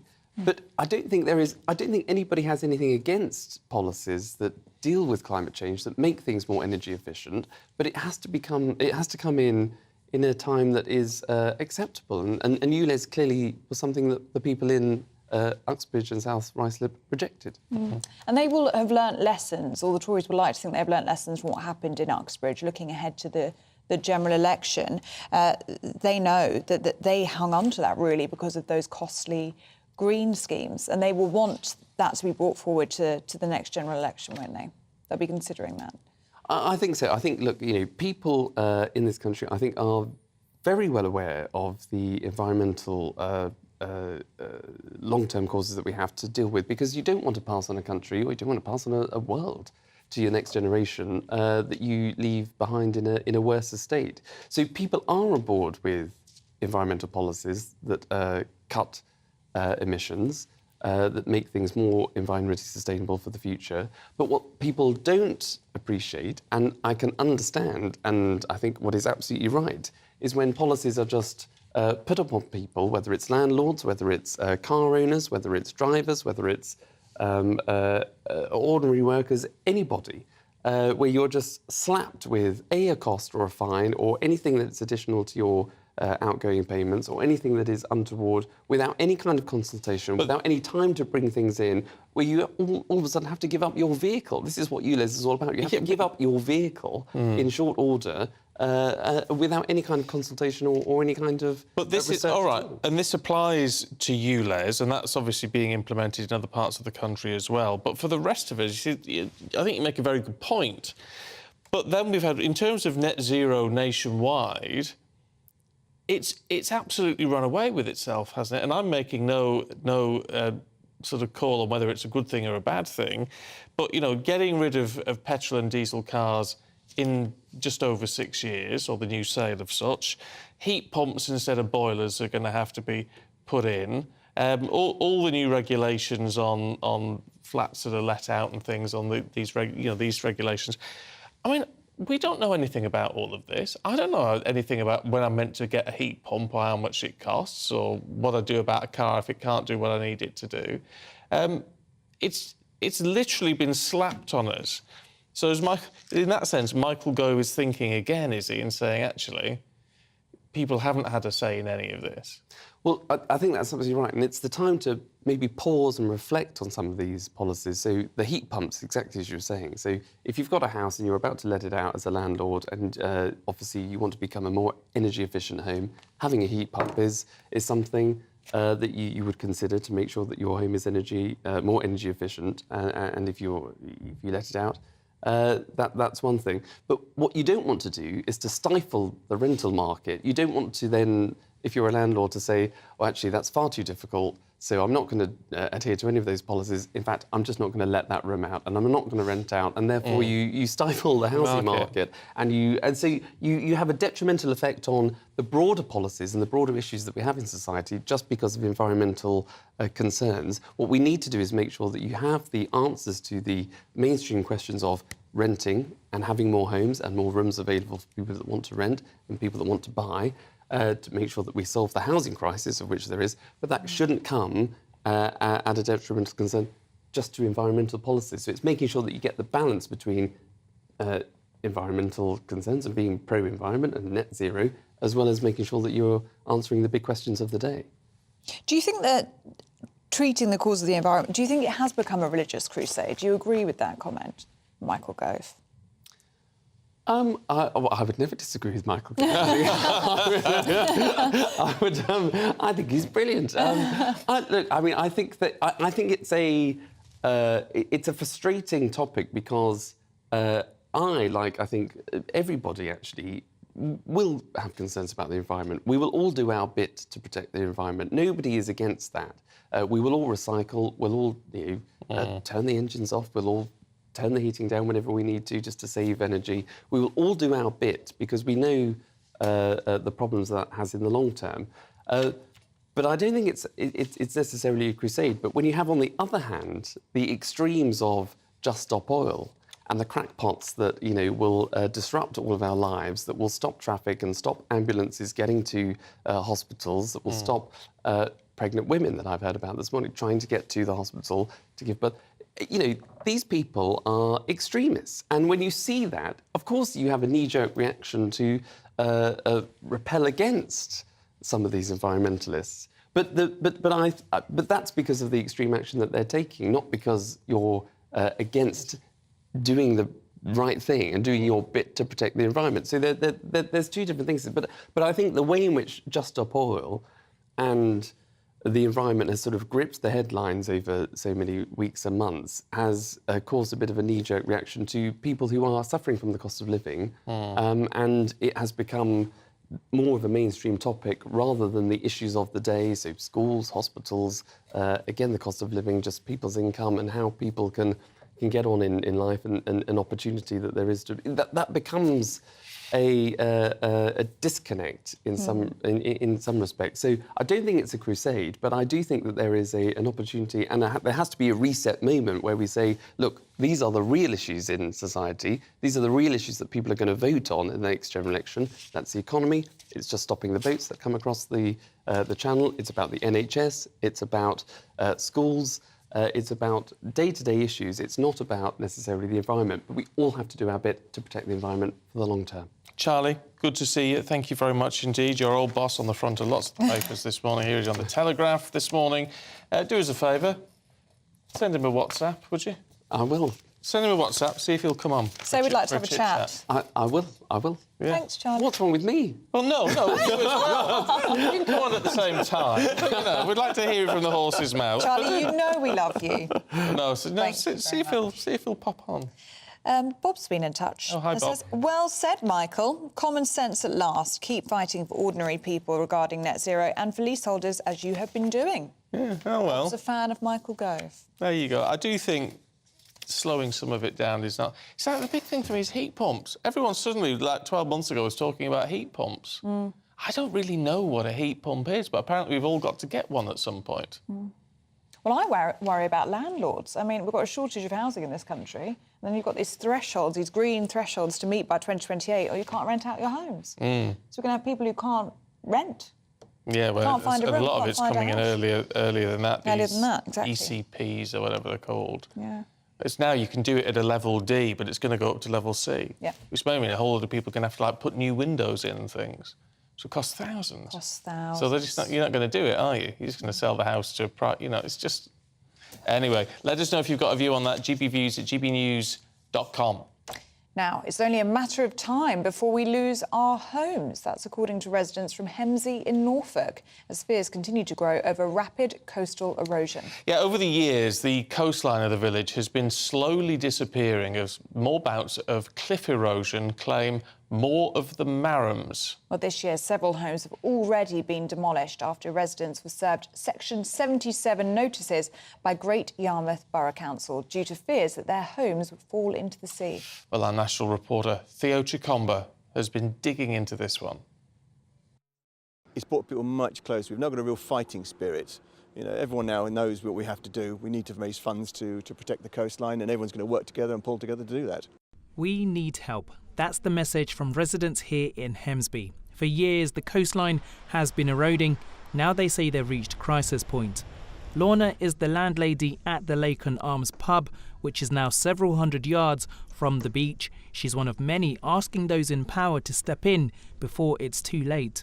Had we been listened to 8-10 years ago, we would have a much wider beach than we have right now. But at the moment, we're at a really critical place and we need an injection of money to get the rock berm that we have successfully applied for and got planning permission from every direction. So we're at a place where we need the money to fulfil what we've been chasing for the last 10 years. So this year already 5 homes have been demolished due to the eroding coast here in Hemsby, and residents have already drawn up plans which they say will save around 92 homes so that more people aren't losing their properties. The council have told GB News the emergency works put in place earlier this year are providing important protection to access the road at the Marhams, enabling people to get to their homes safely and protecting the route for services and emergency vehicles. Coastal Partnership East, the coastal management team for the Great Yarmouth Borough Council, are working on options for those affected and also the wider community. It is unlikely that central government can provide the full funding needed given the scale of the scheme for the number of properties protected. Plans for a permanent defence stretching 1.3 kilometres have been granted a licence by the Marine Management Organisation, but Great Yarmouth Borough Council say we will need an estimated £15 million to complete the work. So far, £2.5 million is available from the government in aid. Over the last 3 decades, many residents have lost their homes and others are now perilously close to falling into the sea. And the sand dunes that remain are all that's between these houses and the North Sea. Simon and his wife moved here 3 years ago in what was meant to be their dream move, but now describe living here as tenuous, as things could change instantly. Where we are, our properties are safe from erosion for the time being, but the road that we rely on is very, very under risk. It's where the rocks are is the dune at that point is level with the top of the road. It's about a foot wide. So it would take one more storm to undercut at that point to make the bottom of the dune vertical, and it'll just become unsafe. One bad storm, one high tide, and the road will disappear even further, and then as people will lose their houses, they'll just be deemed ready to destroy. While the government says it's allocated £36 million to coastal communities to help them adapt to a changing climate, many residents here say time is running out. The Comba, GB News, Norfolk. Oh, it must be awful if This is stuff of nightmares, isn't it? Stuff of nightmares. Anyway, thoughts go to them. Now, we've got the sports news heading away very shortly, but first, you need to know this. It's your weather forecast. A brighter outlook with Boxed Solar. Proud sponsors of weather on GB News. Good morning, my name's Rachel Ayres and welcome to your latest GB News weather forecast brought to you by the Met Office. So the first half of the weekend was pretty gloomy with quite a bit of rain around, but what does today have in store? Well, across many parts of Northern Ireland, Northern England and Northern Wales especially, a pretty wet day to come with some heavy outbreaks of rain that could cause some localised disruption in places. Now, either side of this, a brighter day with some sunny spells and maybe the odd shower, but for some central areas, the odd heavier shower in there as well. But temperatures faring slightly better than yesterday with highs into the low 20s across southern parts of England and Wales. Now, as we go through this evening, that band of rain is going to slowly sink its way southwards. So some clearer spells in the far south to start the evening, but quickly clouding over with outbreaks of rain. Behind this, though, skies starting to clear, so a cool night to come here. Though further south, once again, those temperatures remaining in the low teens overnight. So to start the new week, another cloudy start for many parts of England and Wales with further outbreaks of rain. Maybe the odd heavier shower just ahead of this towards the south and east. So this could cause a little bit of localised disruption in places. Otherwise, a drier, brighter day to come, but feeling fresher and cooler as well with those temperatures remaining in the high teens, maybe just getting into the low 20s. A brighter outlook with Boxed Solar. Proud sponsors of weather on GB News.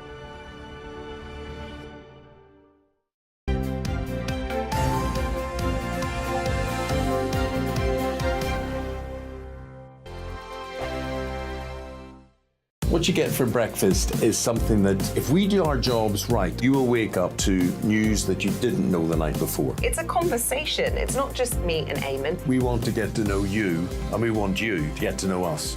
From 6, it's Breakfast with Eamon and Isabel. Monday to Thursdays on GB News, Britain's news channel. Westminster is going around in ever-decreasing circles, followed by the media. Britain is broken. How on earth did we get into this mess? But more importantly, how do we get out of it? Join me at 7 p.m, Mondays to Thursdays on Farage, here on GB News. We will have open, rational debate. We've got to work out how Britain moves forward from this. Join us here on GB News, the People's Channel. Britain is watching. When the news happens, it happens here. And really important breaking news. Breaking news this morning. On TV, radio and online, the news starts here on Britain's Newsroom. All the biggest stories and the answers that you need from across the UK and beyond. Join Britain's Newsroom from 9:30 on GB News. The People's Channel, Britain's news channel. Join me, Patrick Christie's Monday to Friday, 3 till 6. We tackle the day's news agenda like you've never seen before. It's high tempo, high octane, the most controversial topics and the best guests. You will not be able to take your eyes and ears off it. I'm not afraid to ask the questions that you really want answered. 3 till 6 p.m, Monday to Friday on GB News, the People's Channel, Britain's news channel. People in Britain, they love free speech, but they also love fair play. I don't care if I'm speaking somebody from a trade union, from the Labour Party, somebody from the SNP. And I think the viewers like to see that actually we can challenge one another, but in a positive way. We think we ask the questions that people want to ask, and often we ask the questions that we wanted to ask in Parliament but never got the chance to ask. So join us every Saturday, 10 a.m. till noon on GB News, Britain's news channel. Hi, I'm Dan Wootton. You can watch me live on GB News Monday to Thursday from 9 p.m. And did you know that you can also watch and listen live on our website, gbnews.com. You'll always be up to date on the latest breaking news, as well as enjoying the best stories, opinions and shows. You can even join the debate under our live player as you're watching. So head straight to gbnews.com on TV, radio and online. GB News, Britain's news channel. It's all about family, being in people's living rooms, all the interaction and getting to know who our viewers and listeners are. When I was young, my dad used to say, "Nah, stop arguing." I wanted an outlet that would enable me to give my opinion. People are going through a really hard time right now, and I know that you don't feel like you're being listened to by the establishment. I came to GB News because it's the People's Channel, and I want the audience to have their say on the events of the day. We're dynamic. We do something different. Democracy shows that the wisdom of the nation is in its people. I get to travel to find out what the story is from a personal perspective. The British people aren't fools. We know when we're not being told the full story. We've got to work out how Britain moves forward from this. It's the best country in the world. The establishment had their chance. Now we're here to represent your views. Britain's watching. Britain's watching. Britain's watching. We're proud to be GB News, The People's Channel, Britain's news channel.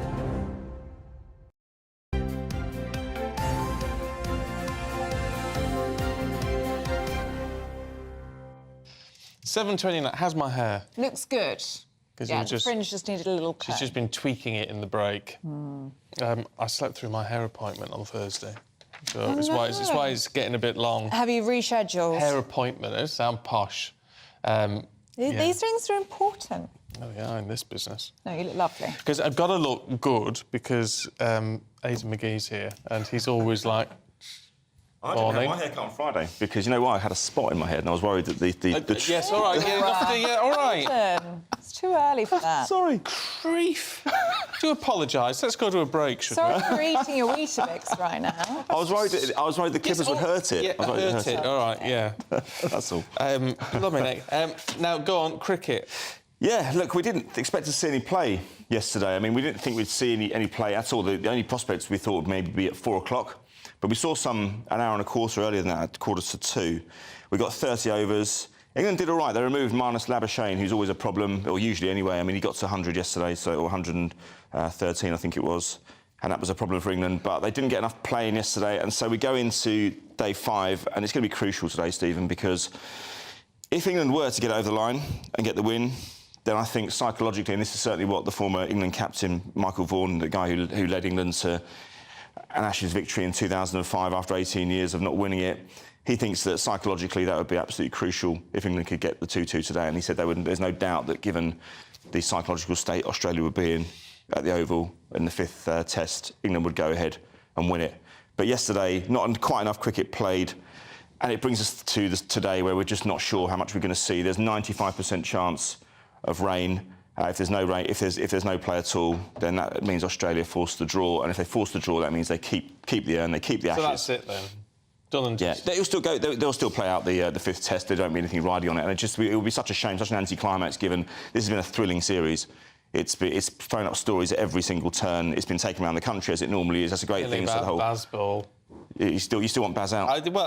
Isn't this an indication that it doesn't work? Not necessarily. No, because it's actually borne more fruit over the long period. Yes, in the first 2 tests there was some reckless batting, but it was more the problems in the field. As I mentioned yesterday, it was the drop catches, it was the profligacy away from the crease, which was costing, and they minimised that. Australia were doing it as well, but there was a real scenario where in those first 2 tests, I think England could easily have won those. They could be 3 or 4-0 up right now. Aidan, I've got an email for you. This is from Trevor, who says, it's a joke that the winners of the Ashes Test series could be decided by rain. Cricket should join the 21st century and set aside 7 days for a Test match and play on the hours the first 5 days that the weather permits. Also, should be a roof. A roof's difficult because these are enormous arenas, the field of play. It's not like a tennis court, which is relatively small. We don't see many football pitches or rugby pitches having a roof. The only one in the British Isles that I know of is the Millennium Stadium. That was done 23 years ago. They keep playing most of the time, don't they? They do. I mean, there is the other argument, can cricket be played in... I mean, all right, if we don't want to be playing in torrential rain, maybe they don't even play when it's drizzly. Yeah. So maybe that might be an answer. I do think that sometimes, I don't think rain should be deciding the outcome of massive matches like this when the touring party have come all the way from Australia. Imagine coming from Australia and you're denied victory or taking the urn by rain. That would be really disappointing. And so maybe there's time to look at it. But some people just like the vagaries of cricket. They like it's a bit old-fashioned. It's it's a little bit stuck in the past in a way. But sometimes people don't like to see that. Scenario played out. Good one from Trevor, though. Thanks, Trevor, for that one. Now, football, Women's World Cup. Now, I remind you, Aidan, that it was all, England are kicking off their campaign against Haiti. Haiti have never been in it before. Well, this is nothing to worry about. Well, we won. Well, just. It was a lacklustre performance by England. They missed chances. They struggled to get going. They looked rusty. It's been 8 weeks since the WSL season finished. Now, a lot of people in football would say to you, the rest time is a really good thing. That keeps you fresh. I don't know whether that 8 weeks, and that's a long time. You consider in the men's game, the World Cup was played right in the middle of the season. I mean, we barely had days. It was days between the end of the suspension of the Premier League season or the Football League season and going into the World Cup just almost like a week later. 8 weeks, to me, is too long. When players, all right, they've been acclimatising, etc., but they looked rusty yesterday, there's no question about it. A 1-0 win. I mean, Haiti are 49 places below England in the world rankings. I think England's problem will probably go... I mean, I think they'll get out of the group quite comfortably, and as I say, they'll have no inferiority complex. They go down there, or they've arrived there as European champions. But if you compare the side a year ago that won in the final, I mean, Leah Williamson has an ACL, which is an anterior cruciate ligament, a very serious knee injury. Same as Fran Kirby. Beth Mead out with a knee injury as well. Ellen White has retired. So you're looking at some significant changes from the side that won last year. So you're not going in there with the same group of players. Well, the same squad, similar squad, but the starting 11 is different, and you wouldn't expect that much of a variation within 12 months, and that might cause problems. The time difference as well. Yeah, it's a problem for all sports people. I mean, I remember when Barry Wigan fought in Nevada in 1986, and he was given a few days to acclimatise to the weather in Vegas. And he had a conversation with the security guard, and the security guard says, well, I've been here 20 years and I still haven't acclimatised. So it's not an easy thing to do, especially for sport people. No, but it's very disappointing that. And what about pressure? Are they feeling pressure? They will. After Euros performance? Without Feel doubt. Like they need to do the same thing again? Yeah, without doubt. I mean, you look at the European champions, you see it in the men's game. France won the World Cup in '98. They backed it up with the European Championship 2 years later. Spain did exactly the same thing 3 times in a row back in 2008, 2010 and 2012. Now, in the women's section, why should it be any different? England, as I say, are going there as European champions. They've got a strong league. There's been investment in our league in the last few years as well. I'd say out of all the leagues in the world that play the women's football, the game over here has made more progress in the last 5 years than anywhere else. So, yeah, with that comes pressure. That's just sport. That's modern sport. In fact, it was always the way. Yeah. Let's have a look at the Open, should we? Because Brian Harman's still got his stranglehold on the lead. Well, yeah, I mean, look, he's fought off John Rahm. He's produced a record 63. A little bit of disappointment for Tommy Fleetwood. He's the local lad from down the road, 30 miles down the road in Stockport, if my geography's correct. I think it is. He's the only one not to manage par on the day, so that's disappointment for the locals. My family are up there, they're really enjoying it, but they say that the atmosphere is a little bit flat compared to normal. I don't know whether that's because there's not quite the local interest in terms of like British players or making headway. But there's another late day to go today, and Sunday's always a crucial day in the Open, especially as we get to the afternoon. And Rory McIlroy's still in contention. He's a little bit of an outsider, but you never know. It's a funny old one, isn't it? Because, I mean, Brian Harman, he's never taken a major before, has he? No, he hasn't, but in golf you do see it handed around a bit more. You don't see... I mean, in the Tiger Woods era, lots of players got rich on account of him being successful, keep winning all the time, because the prize money went up. They all wanted a slice of him. And so in the post-Tiger Woods era, we've not seen one player dominate. And that's a good thing, but also some would say sports are stronger when you've got somebody out at the front ready to be shot at, and it makes the competition better. Maybe. Lionel Messi had a stunning debut, didn't he? Oh, my word. My word, you couldn't have encapsulated it better, Ellie. 4 minutes into added time, a free kick. Guess who was there? Kim Kardashian. You've read it, haven't you? I saw pictures. Did you? Yesterday. Yeah. OK, yeah. LeBron James was there as well. Serena Williams, all the great and the good of the local Miami glitterati was present to see it. David Beckham, of course. And yeah, it was a 1-0 win. I'm still disappointed not to see Lionel Messi still in the European League. If he can win the World Cup 7 weeks ago. So 7 years ago, I was going to say. How long ago? 7 decades ago? No, 7 months ago. 7 months ago. So I think you should still be performing in the European League. Do you know what I love about that, though, Aidan, is Lionel Messi is a bigger star than all of those celebs. Because if you look at the pictures yesterday, they're so excited about seeing Lionel Messi and taking pictures and videos of him. And these are big, big names. Yeah, they are. Well, look, he's been... Lionel Messi's Serena Williams. Lionel... Yeah, I mean... Well, I don't know. You could make a case. It depends. They're big in there. If you go down certain areas of the world, but I think most of those people... definitely bigger in football.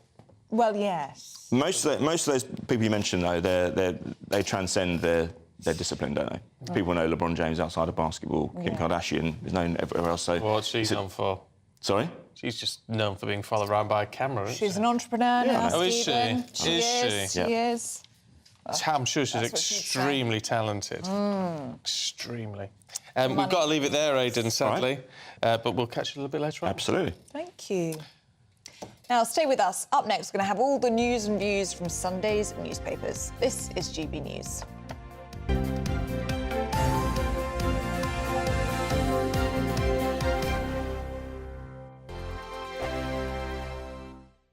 The Live Desk with me, Mark Longhurst. And me, Pip Thompson. It's here Monday to Friday on GB News. From midday, we'll bring you the news as it breaks, whenever it's happening and wherever it's happening, from across the UK and around the world. Refreshing, feisty, but with a bit of fun too. If it matters to you, we'll have it covered on TV, radio and online. Join the Live Desk on GB News, the People's Channel, Britain's news channel.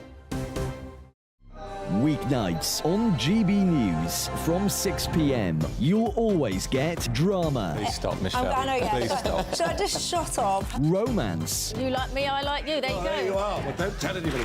Adventure. Etc. That's the whole point. But and action. Sergeant, the big read, my superstar panel, they're already at it. They're fighting. It's going to be quite a show. Only on GB News, the People's Channel, Britain's news channel. So Jubes & Co, we tackle the issues of the day with real, robust debate. Both sides of the fence, battling it out with me in the middle with my forthright opinions and views. And often really interesting things happen because you start with a position and then by the end of the debate you find actually, well, I might not have thought about that one. What we need in this country is 2 new political parties. You should maybe think about doing a 2024 calendar. I'm Michelle Dewberry and I'm keeping you company right through until 7 o'clock this evening. GB News, the People's Channel, Britain's watching. Monday to Thursday, 9 p.m. till 11 p.m. Join me, Dan Wootton. I'll bring you the sharpest takes and hottest debates. Do you not believe in prison? I don't believe in prison. I'm completely stunned. I guarantee you there'll be no spin, no bias, no censorship. I actually was personally quite offended by it.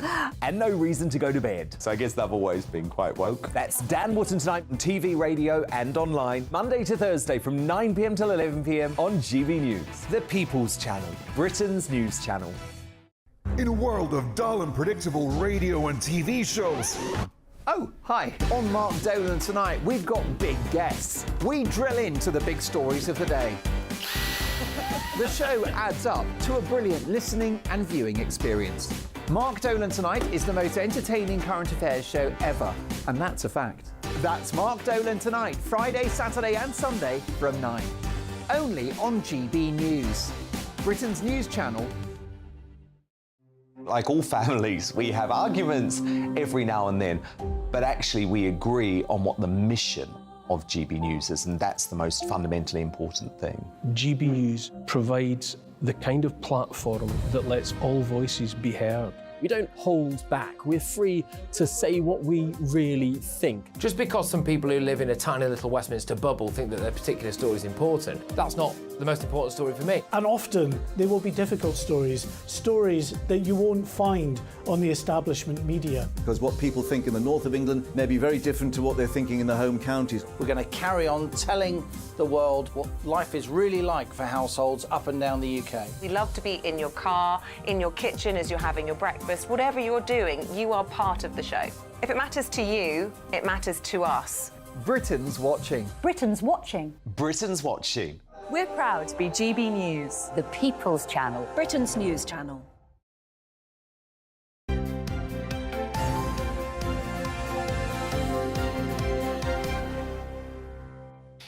7:42, good morning. This is Breakfast with Stephen and Ellie. Let's have a look at today's papers, shall we? And the Observer leads with Sunak and Starmer are warned. Don't dump your green pledges, as Britain's leaders are being warned against a politically suicidal lurch. The Daily Star Sunday says we're all going on a glummer holiday with people facing holiday hell. Well, it's hellish if you're going abroad, and if you're staying here and doing a staycation, then the weather's terrible. Yeah, we're going to be hit with 55 miles per hour storms. Lovely. Michael Gove has warned net zero can become a crusade in an interview with The Telegraph. And in the Sunday Express, Rishi pushing through new laws to protect freedom of speech for customers with their banks. Well, it's time to go through the papers now, and joining us this morning is Deputy Editor of Spite, Fraser Myers, and broadcaster Liz Kershaw. Good morning to you both. Hiya. And Fraser, we're going to start with you, because this is a story that got Stephen and I chatting this morning. Tell us about this. It's the Bride and Gloom in the Daily Star. Yeah, so increasingly men bringing their fiancés, I should say, their brides-to-be, on stag do's with them is the story. And in general, the sort of laddish stag do is in decline, so there's fewer and fewer pranks being played on the groom. There's a lot less drinking going on nowadays, a lot more sort of mixed gender groups. So it's interesting, is the modern British bloke becoming a bit of a drip? That's one explanation. Another explanation... Come on. I mean, I have to say with this one, and part of me, I like a bit of tradition. Yeah. And part of me, sort of your initial reaction is, well, of course he should stick to what they've always done, have a bit of fun and all the rest of it. But really, if you think about it, why is someone who's about to get married to the love of their life, supposedly, want to go and spend a weekend in strip clubs in Amsterdam? Well, it's supposedly your sort of last night of freedom, so to speak. Look, I mean, people can do whatever they like, and if they should do whatever is most fun for them, but I do think taking the fiancé along is a little bit too far. You are going to spend the rest of your life with this person. You can spend a few more days with your mates. And interestingly, one other thing, in terms of the sort of the decline of pranks, there's this stag do company, they say that only 2% of stag do's play vicious pranks on the groom. Part of that is probably to do with the rise of mobile phones and everything being filmed, and you know, you can't actually keep your last nights of freedom secret anymore in the way. Why that would you want to? Well, you know, people why would get you up want to? It makes me highly things. suspicious, actually. What do you make of it? Well, I think it's a bit old-fashioned, the idea of the stag do and the hen do. It's especially the stag do. It's kind of, oh, I'm being forced into this. Yeah. I'm going to lose all my freedoms. I'm going to be just on a treadmill putting bread and bacon on the table, and it's my last chance at fun until I die. Well, that's not life anymore, is it? You choose to get married. You should only want to be with the person you're going to be marrying. Yeah. And I can't think of anything worse than going out all dressed with matching T-shirts and plastic tiaras. No, well, actually, the hen do's are as bad, though, aren't they? It's all strippers and you know, L stickers and you know, wearing veils. I mean, it's all a bit and trashy. straws with unmentionable things shaped in. Yeah. But I mean, there have been. There was a bit of class, people. There was a very good prank that people might have seen on social media at Silverstone the other week. To be fair. Someone made the groom wear a Just Stop Oil T-shirt, which meant that he was constantly getting stopped by the police. Now, pranks like that are very funny. We should That was genius, actually. Absolute that genius, was really good. I think if you can get some clever ones in like that, exactly, that everyone maybe will laugh. more things like that, more clever pranks rather than tying someone to a lamppost or you know, very unoriginal. Yeah, exactly. Sending them on the last train naked. Yes, yeah, I think it's a fair point. Let's have a look at Coca-Cola, Liz. Yeah, in the Sun on Sunday. Talking a lot about the environment today and the way people are being made poorer by net zero. And we were saying earlier, if you ask people, they would say, yes, I genuinely care about the environment. People want a safe, clean, disease-free, threat-free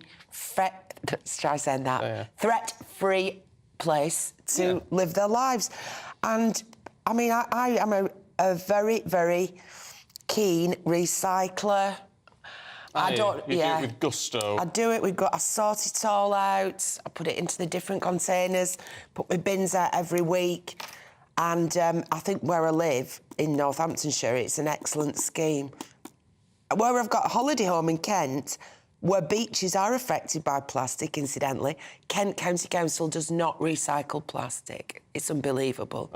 Anyway, Coca-Cola on the beaches has been found to be the biggest polluter. So the Coca-Cola products, including Coke itself and their other fizzy drinks, account for the majority, for the fourth year running, of packaging found in beaches that have been cleaned this year. But it strikes me as unfair because the headline is Coca-Cola is Britain's biggest plastic polluter. Yeah. But it's not. It's us. We just happen to be drinking Coca-Cola and throwing it away. It's not Coke's fault, is it?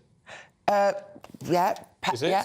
No, no. Oh, I'm right. No, you are right. Excellent. Yes, pedantically right. Yeah. No, but people should be more careful. I would never think of chucking a bottle in the sea. No. Or, I've seen people. You on motorways chucking them out the car window. No. But I do think it's an affliction of today because people drink it all day, every day, and sorry to be an old thing, you know.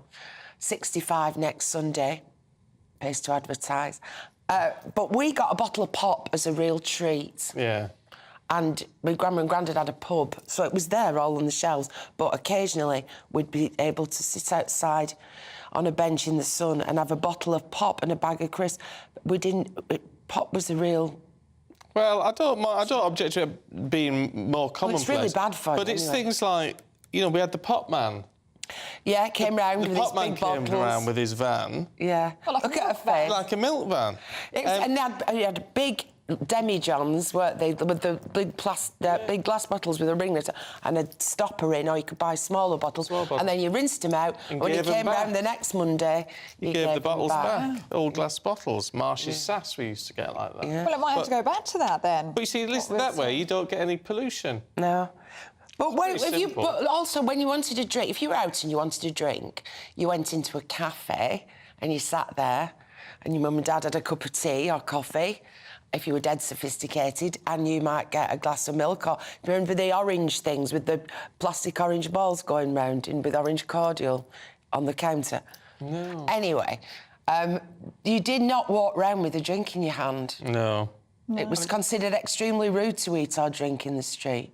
I'm convinced that Coke tastes better from a glass bottle. Now, I have no idea whether that's true, whether that's just my imagination. It's your imagination. Yeah. There was a rumour... but it is so much more expensive. That's the problem. You know, plastic is cheap. Plastic is very useful. So it seems... Yeah, well, that's why it's going to still be used for a long time to come. Now, it's too expensive. Let's have I don't buy the Beano either. Probably just as well looking at the Sunday Times, Fraser. Yeah, so the Beano is going to redraw the Bash Street Kids. It's a similar process to what happened with all of Roald Dahl's books. It's the same consultancy that it decided what was supposedly offensive in those books, has come up with a whole host of new kind of characters. So who's out? Well, so no one's out, but they have changed some of the names of people. So Fatty and Spotty have now become Freddy and Scotty to avoid discriminating against fat kids and kids with acne. And they have some new characters. One of them is called... What's her name? Sorry. Mandy, and she's a nervous girl. She's got anxiety, and she uses. They use this character to talk about mental health issues. That sounds fun. Yeah, exactly. This is not. This is not exactly. One of the great things about, I don't know whether it's Roald Dahl or Beano or whatever, is that actually there's a bit of edge to it. You know, Dennis the Menace is a menace. He's not like a nice, polite child where nothing Presumably happens. they can't call it Bash Street Kids now. No. They have to call it Gentle Thump Street. Yeah, people getting... And even like... So the teachers and all the adults used to be mean and, you know, used to cause problems for the children. Now they're all going to be caring and nice. So... There's always biz. So There's yeah, always biz. That's true. But that's for adults, isn't it? But we're just completely sanitising literature, especially children's literature, children's comic books, and it's really sad. You know, children are not being shown the sort of dark side of life, which is reality. This is a weird... But also, you want it's healthy, isn't it, to have this because you know it's make believe, and the idea that the teachers are all wicked and the parents are all wicked and. But do you know what annoys me is advice from the Dahl sector. I mean, who's actually asking for this? It's not the kids. Well, it's the people in charge. It's the sort of creative directors. They think that things need to change, so they've gone to this consultancy called Inclusive Minds, and now each of the characters goes in front of a focus group. A panel of experts gets to decide is the character offensive or not. W1A, isn't it? It's just absurd. And the guy, Mike Sterling, the creative director, has been saying, you know, he's proud to be woke. There's nothing wrong with being woke. It's all about awareness and being awake to things. So it's, you know, the people in charge, unfortunately, have decided that this needs to be sanitised, that they want to send an inclusive message, when really you'd think this is actually just about entertaining people. I mean, I can get rid of the whole, you know, Fatty and Spotty. OK, fair enough, I get that. I wouldn't object to that, necessarily. But, you know, the rest of it, nonsense.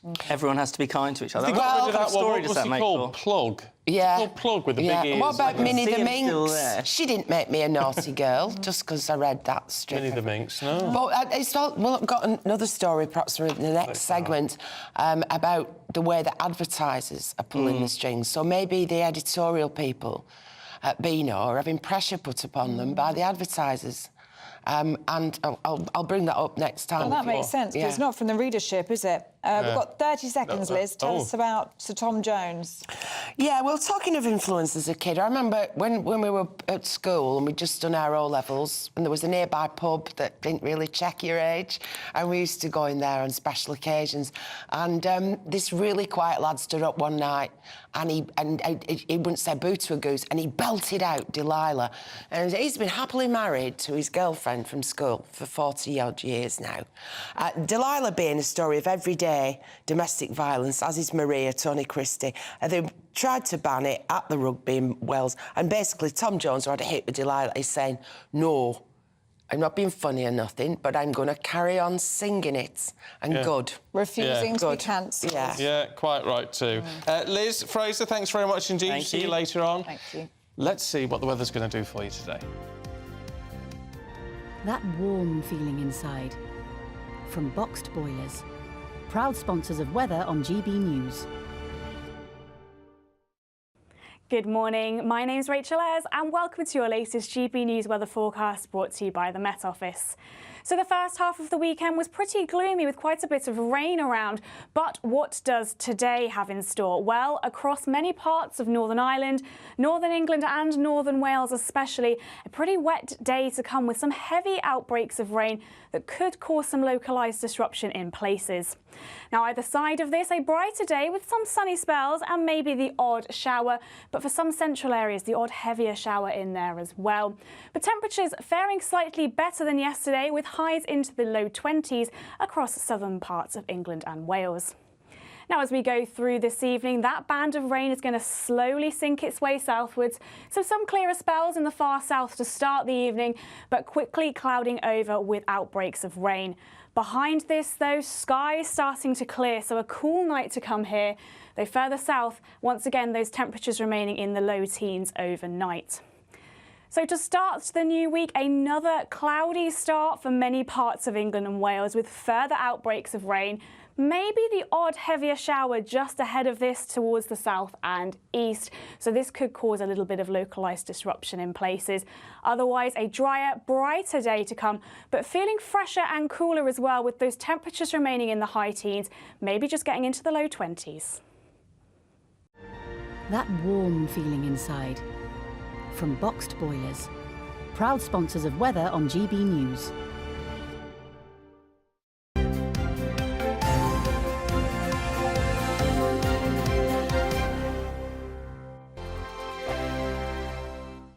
What you get for breakfast is something that, if we do our jobs right, you will wake up to news that you didn't know the night before. It's a conversation. It's not just me and Eamon. We want to get to know you, and we want you to get to know us. From 6, it's Breakfast with Eamon and Isabel. Monday to Thursdays on GB News, Britain's news channel. Westminster is going around in ever-decreasing circles, followed by the media. Britain is broken. How on earth did we get into this mess? But more importantly, how do we get out of it? Join me at 7 p.m, Mondays to Thursdays on Farage, here on GB News. We will have open, rational debate. We've got to work out how Britain moves forward from this. Join us here on GB News, the People's Channel. Britain is watching. When the news happens, it happens here. And really important breaking news. Breaking news this morning. On TV, radio and online, the news starts here on Britain's Newsroom. All the biggest stories and the answers that you need from across the UK and beyond. Join Britain's Newsroom from 9:30 on GB News. The People's Channel, Britain's news channel. Join me, Patrick Christie's Monday to Friday, 3 till 6. We tackle the day's news agenda like you've never seen before. It's high tempo, high octane, the most controversial topics and the best guests. You will not be able to take your eyes and ears off it. I'm not afraid to ask the questions that you really want answered. 3 till 6 p.m, Monday to Friday on GB News, the People's Channel, Britain's news channel. People in Britain, they love free speech, but they also love fair play. I don't care if I'm speaking somebody from a trade union, from the Labour Party, somebody from the SNP. And I think the viewers like to see that actually we can challenge one another, but in a positive way. We think we ask the questions that people want to ask, and often we ask the questions that we wanted to ask in Parliament but never got the chance to ask. So join us every Saturday, 10 a.m. till noon on GB News, Britain's news channel. Hi, I'm Dan Wootton. You can watch me live on GB News Monday to Thursday from 9 p.m. And did you know that you can also watch and listen live on our website, gbnews.com? You'll always be up to date on the latest breaking news, as well as enjoying the best stories, opinions and shows. You can even join the debate under our live player as you're watching. So head straight to gbnews.com on TV, radio and online. GB News, Britain's news channel. It's all about family, being in people's living rooms, all the interaction and getting to know who our viewers and listeners are. When I was young, my dad used to say, no, stop arguing. I wanted an outlet that would enable me to give my opinion.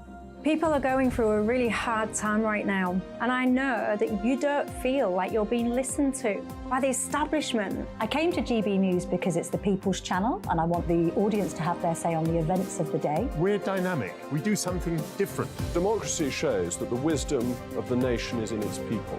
I get to travel to find out what the story is from a personal perspective. The British people aren't fools. We know when we're not being told the full story. We've got to work out how Britain moves forward from this. It's the best country in the world. The establishment had their chance. Now we're here to represent your views. Britain's watching. Britain's watching. Britain's watching.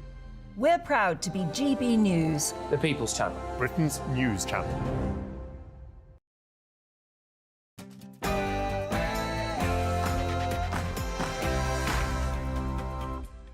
Morning to you, it's 8 o'clock on Sunday, the 23rd of July. Today, the holiday from hell. British holidaymakers say it's like the end of the world as wildfires ravage the tourist island of Rhodes. Time to ditch net zero to win back voters. That's the call from a senior minister to the Prime Minister. When it rains, it pours. The Met Office has issued an urgent weather warning as we expect a month's worth of rain in just 1 hour today. And of course, we'll bring you a full weather update. The first half of the weekend felt much more like autumn than summer, but what will the weather bring for the second half of the weekend? Join me later for a full forecast with all the details. Morning to you, I'm Stephen Dixon. And I'm Ellie Costello, and this is Breakfast on GB News.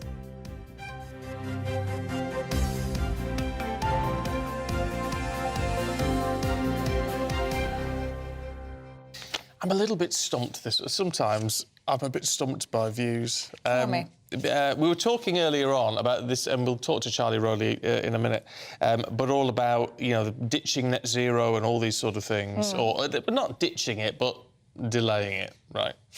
And one of the things which is an issue is heat pumps. Yeah. And I was saying, well, you know, we're all meant to have heat pumps at some point. And I'm like, well, what are heat pumps? When are you meant to get them? And I'm not familiar, are you? Sue says, and I presume you're probably on Orkney and Shetland around that area, heat pumps are widely installed on Orkney and Shetland. They're not the foreign phenomenon you are implying they are. I'm not implying they're a foreign phenomenon at all. Do you imagine they're quite new, aren't they? I mean, no, that's not the implication at all, Sue. But she says, perhaps if regular UK bills were as high as they are on the islands with no mainstream gas, people would be more familiar with them. Well, yes, we would, if there wasn't another option. And I'm not saying we shouldn't have them, Sue. I'm just saying, what are they and when are we meant to have them? Being sort of forced on us, but we don't know when. We don't know how much they're going to cost to install. We don't know how much they're going to cost to run. So what's going on? There's questions, isn't there? Sure. Heather in Norfolk's been in touch saying they're way too expensive, they're difficult to install, big and ugly outside your house. They fill a small garden. But Chrissy says, I live in New Zealand. We have heat pumps alongside our fires to keep you cool in summer, warm in winter. Lots of homes have them here. I mean, so in effect, I was saying a month or two ago, wasn't I? The impression you get is it's basically aircon. Because aircon units take the heat out of the air in your house and shove it outside, so you get loads of... If you stand by a vent, an aircon, it's hot. So presumably it's just aircon in reverse. In reverse, yeah, that makes sense, doesn't it? But I don't actually know. Clem in Renfrewshire says heat pumps don't heat your hot water. For Scotland, it's a disaster waiting to happen. Don't they? I don't know. Yeah. Pete in Warrington, trees, that's what we need. They eat CO2, they give off O2 in return, oxygen in return. Yeah. We're also talking about the weather, of course, the scenes in Rhodes at the moment. Wildfires are ravaging the island there. Mary says her daughter and her family are at Rhodes Airport since yesterday with a 5-year-old and a 7-year-old. They were evacuated from their hotel. No one has been in touch with them and there's no one in the airport to assist them, coming up to 24 hours stranded in the airport there at Rhodes. See, that's grim. It's a grim situation. And you need... I tell you what, you always hear about these things, it's information as much as anything. You just need to know what's happening so you know where you are. Anyway, someone who's just come back from Rhodes last night is our senior political commentator, Nigel Nelson, who joins us now. Nigel, good to see you this morning. What was it like out there? Well, it was, as you've seen, completely confused. That the smoke, we saw the smoke above our hotel from about Thursday onwards, but it was quite some way away. And by yesterday lunchtime, there were huge pillars of the staff coming over, and the fires had moved to within about 12 kilometres. So we were leaving yesterday anyway, and the real problem was whether we'd actually get through or not. That our pickup made it within minutes and was able to take us to the airport. But as we were leaving, a number of Brit tourists arrived from a different hotel they'd been evacuated from. And we could see the situation was becoming really serious. And as we were leaving, the police were setting up roadblocks, stopping more people getting to the area. So had we not left when we did, we'd have been stuck there. So you must be really relieved to have been on that flight last night out of Rhodes. I mean, you just heard there that email in from Mary, who says her daughter and her family have been at the airport stuck there for 24 hours. I mean, if you didn't have a flight booked to get out of there, it looks like it's going to be very, very difficult. And we heard from a guest in the previous hour that flights are still landing in Rhodes. I mean, tourists are still coming in. Well, I mean, that's the extraordinary thing. I'm not quite sure where they'll end up going. I mean, the real problem is that all the hotels are absolutely fully booked. I mean, we couldn't even extend our room for a few hours before we left. So it's going to be difficult to find out where people go. And Rhodes Airport last night was absolutely heaving with people. The situation there was very confused. We managed to get the last flight out, although it was actually severely delayed, so we didn't get in until about 4 o'clock this morning. But we knew that the next flight was going to be a real problem. And what you also had at Rhodes Airport was the fire planes, which were collecting water from the Mediterranean to try and douse the flames. They were taking off, so obviously they were taking priority. But I can imagine it's easy enough to get planes to land there, much more difficult to get them to take off again. I mean, the problem with all of this, Nigel, I mean, and thankfully there's no reports of any injuries as yet, nor anything more serious. Thank heavens for that. But even for those people who are, you know, quite some distance away, it's going to add to the fear, tension, concern. You can't imagine it's a place where you're going to enjoy your holiday, even if the fires are 20 kilometres away.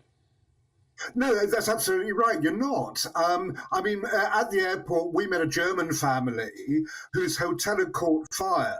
They were fortunate enough to have a hire car, and they rushed straight to the airport to try and get home. But what they left behind were a load of people who were just on foot. They were trying to carry their cases through heat of 40 degrees, also carrying babies, children, that kind of thing. So it was really difficult. So yes, you're absolutely right that it's not much of a holiday. We were glad that we were leaving when we did. We had a great time, but I'm not sure the people who come after us are going to enjoy it quite so much. No, and Nigel, I mean, you just said you had a nice holiday, but how did you actually find the heat? I mean, like you said, you saw those plumes of smoke coming over. Obviously, that must have made you feel anxious towards the end of your holiday, but it was very, very hot before that, wasn't it? Yes, it was. I mean, we were sort of traipsing around in 40-degree heat. The one thing that you couldn't do is go and see sort of the local sites. There's a fantastic Acropolis in Lindos where we were staying, which we hope to get to. But the donkeys had gone on strike because of the heat, so we couldn't even go up there. Oh. Well, look, at least you're back safe and sound. Did you have children with you, Nigel, or was it just the two of you? We had my wife's 14-year-old son, so there were the three of us there.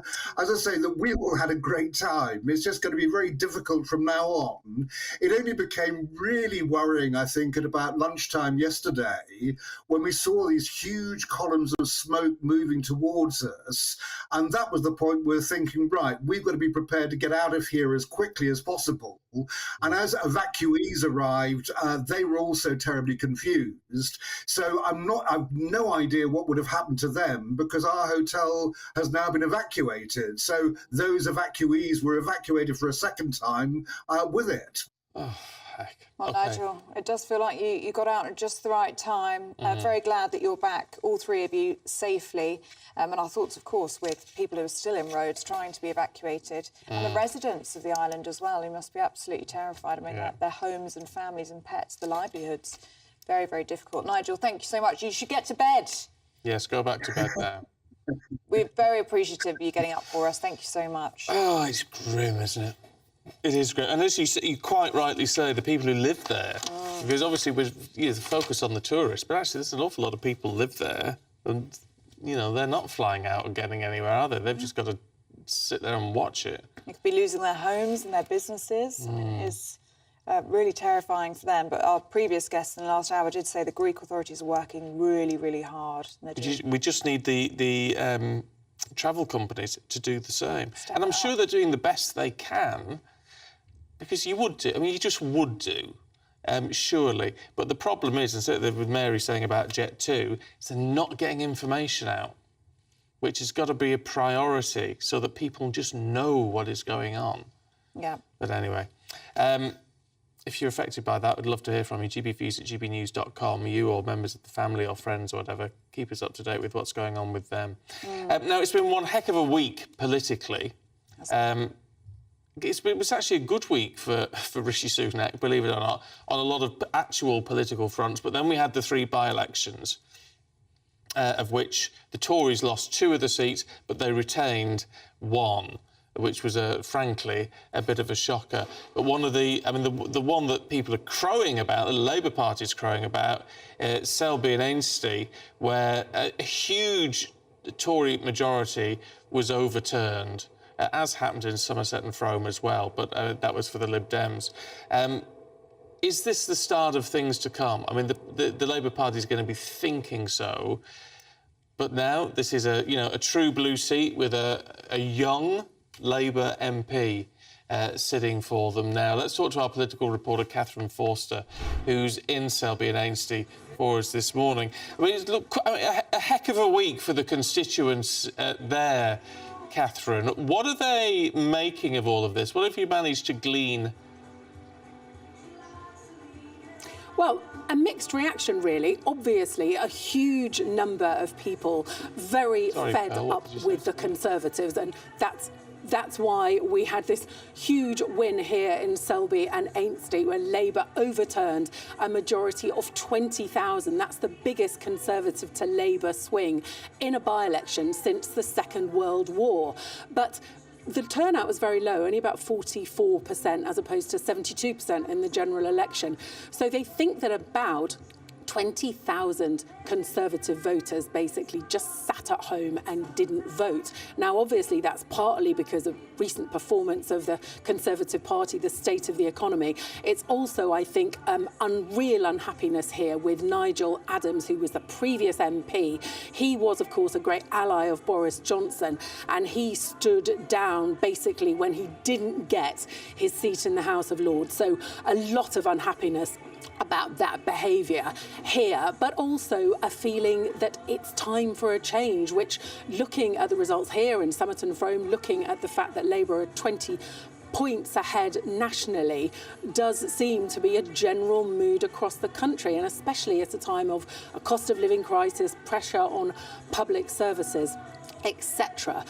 But, of course, this was a huge win for Labour, but they have spent more time, possibly, agonising about what happened down south in Uxbridge, because they had expected to win Boris Johnson's old seat. And in the end, the Conservatives held on to it by just under 500 votes. Now, that was not, much as Rishi Sunak might like to think differently, because of Rishi Sunak. That was specifically because of Sadiq Khan, the Mayor of London's expansion of the ultra-low emission zone, which from the end of August is going to mean that people who have older cars will have to either buy something more modern that is is compliant or pay £12.50 a day to drive it. So major pressure now on the Mayor of London to have a rethink.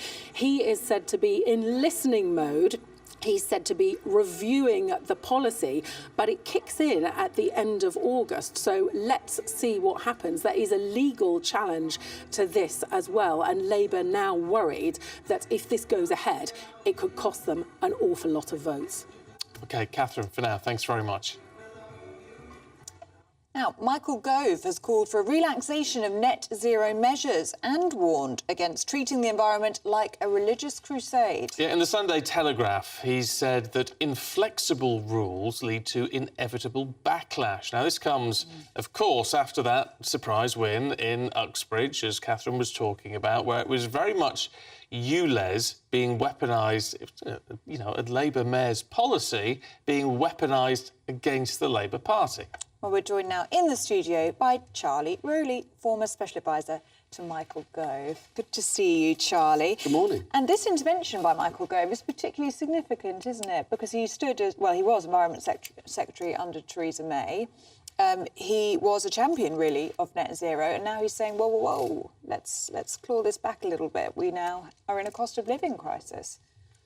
Well, I think that's right, and I think it's him saying that we shouldn't totally ditch the environmental policies or ditch things like net zero, but it's just making sure that these policies come at a time that is the most appropriate. So you're not, for example, when it comes to housing, you're not slapping too much regulation on renters or house building or developers at a time where there is much need for housing and where you need more development and where you need more housing. You need a successful rental market as well as a home ownership market. So anything that sort of takes away or will put off people entering that sort of space would be a negative thing, obviously. But it's making sure that you get your ducks in a row and make sure that the choreography of the policies are appropriate for all the needs. But it's interesting because in a way, he's saying what a lot of people seem to be thinking, which is, yes, we want to be greener because it's just sort of sensible, but the timescale and the money involved is problematic. But of course, he's going against people like Lord Goldsmith, Zach Goldsmith, who's been a big environmental campaigner, big pal of David Cameron's, who's preaching to us all that this is a terrible thing to do and we must stick to it. Well, I think there are two things there, because I think everybody, if they search for the hero inside themselves, they will be very pro-environmental and environmentally friendly, and everybody will want to do their bit for recycling. Everybody will want to do their bit for the environment. Not quite sure where that. Sorry, it's just the fact you're quoting Heather Small. But I thought that I was waiting for music behind you there. But the green grass of home can come to us all.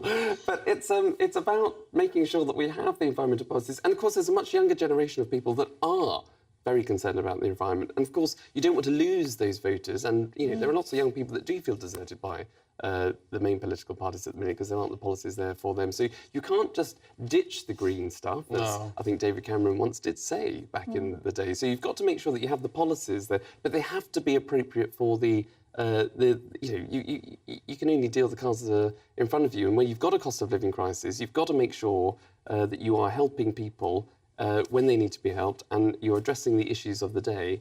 And sometimes you've got to make tough decisions, but it's balancing the books in terms of the economy. You've got to make sure that you're not putting people off the housing space. You're not putting people off any other kind of policy, because there are too many other issues that come into play. The first senior minister to talk out about this. Do you think this is going to be a reset moment in terms of what needs to be a priority at the next general election? Because it is going to be one on the economy, isn't it? And the state of the economy at the time. I think that's absolutely right. And I think, look, the Prime Minister has been very clear about his 5 priorities. And, number one, as we all know, is halving inflation. Now, inflation has come down to 7.9% that we heard last week. There's a long way to go if it's going to be to halve from what it was last year. And so it's making sure that everybody is benefiting and everybody is feeling the benefits of the economy growing. Everybody's feeling the benefits of levelling up. Everybody's feeling as though that after COVID and after a tumultuous couple of years, that the country is back on track, and it can't be disrupted by policies that might put people off if it comes to, for example, environmental policies that are going to be expensive, in effect. Expensive and add bills to, which is exactly what happened you're absolutely right, what happened in Uxbridge and South Ruislip. This ULEZ policy is totally unwanted because it's coming in, as Catherine was very right to say in very broad terms. It's coming in at the end of August. Now, nobody wants something £12.50 slapped upon hard-working people that need their vehicle to work, to earn, whether you're in London, whether you're outside of London, coming into London. It is a negative for the economy. So this has to be looked into. And it's these kind of policies that I think everybody just has to have a bit of a reset moment, a bit of a step back to make sure that you're balancing the books, you're driving the economy, you're growing the economy, but not slapping extra penalties on people when there's a cost of living crisis. But it's interesting, isn't it? Because obviously Uxbridge and South Ruislip was a victory for the Tories, sort of. What's your take on that from a party political perspective?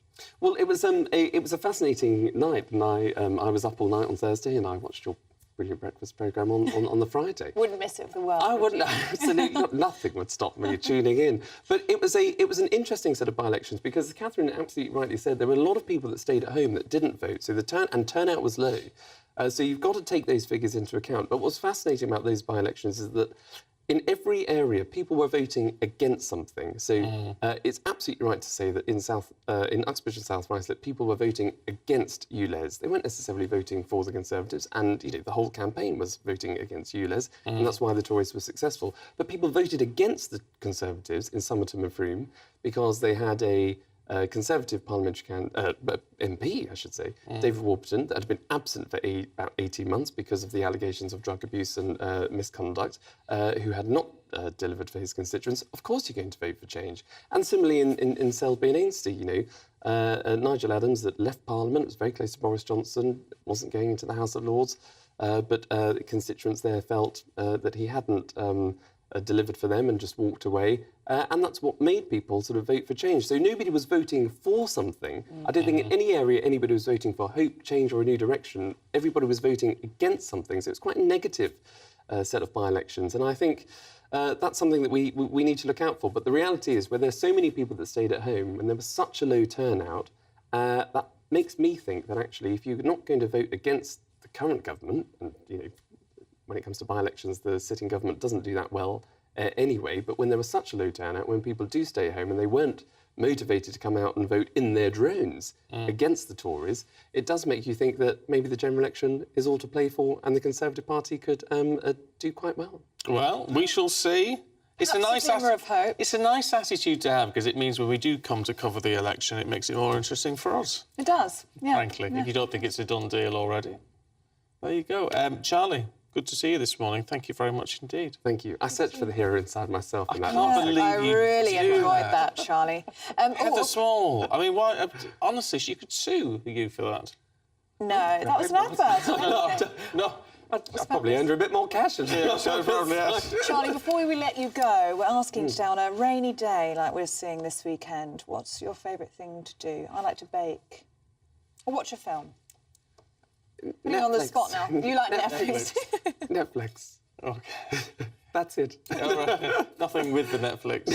No, cup of tea. A cup of tea. There you go. Lovely. Lovely, Charlie. Charlie. Thank you very much. Get out before I will actually read if you want. I'll probably read a book. Yeah. Oh, that's nice. And you can hear the rain falling outside. Doing some reading. What? Drifting away in the. That is a lovely thing to do, I think. It is a nice thing to actually in the rain. Now you've just reminded me. We had a great message from Ian. Oh. Hi, Ian, who says, with all this horrible weather, says, feeling very cosy and snug in my little lodge in the forest just north of York while it's pouring with rain outside, coffee and croissants at the ready. See, a little lodge in the forest. Oh, now that's my idea of heaven. Doesn't that sound lovely? Perfect. Rain outside, coffee and croissant. Oh.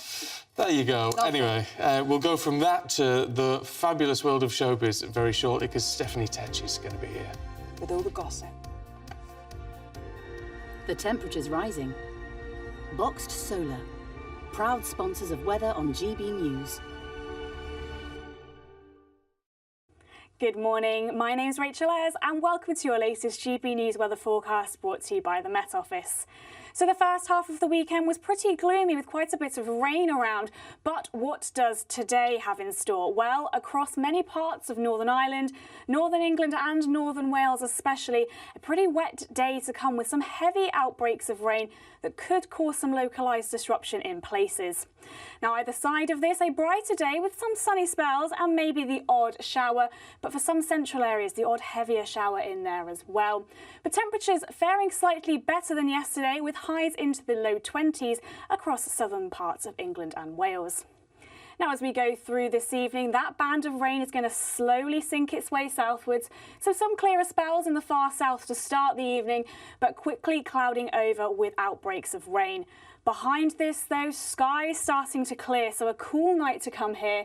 Though further south, once again, those temperatures remaining in the low teens overnight. So to start the new week, another cloudy start for many parts of England and Wales with further outbreaks of rain. Maybe the odd heavier shower just ahead of this towards the south and east. So this could cause a little bit of localised disruption in places. Otherwise, a drier, brighter day to come, but feeling fresher and cooler as well with those temperatures remaining in the high teens, maybe just getting into the low 20s. The temperature's rising. Boxed Solar, proud sponsors of weather on GB News.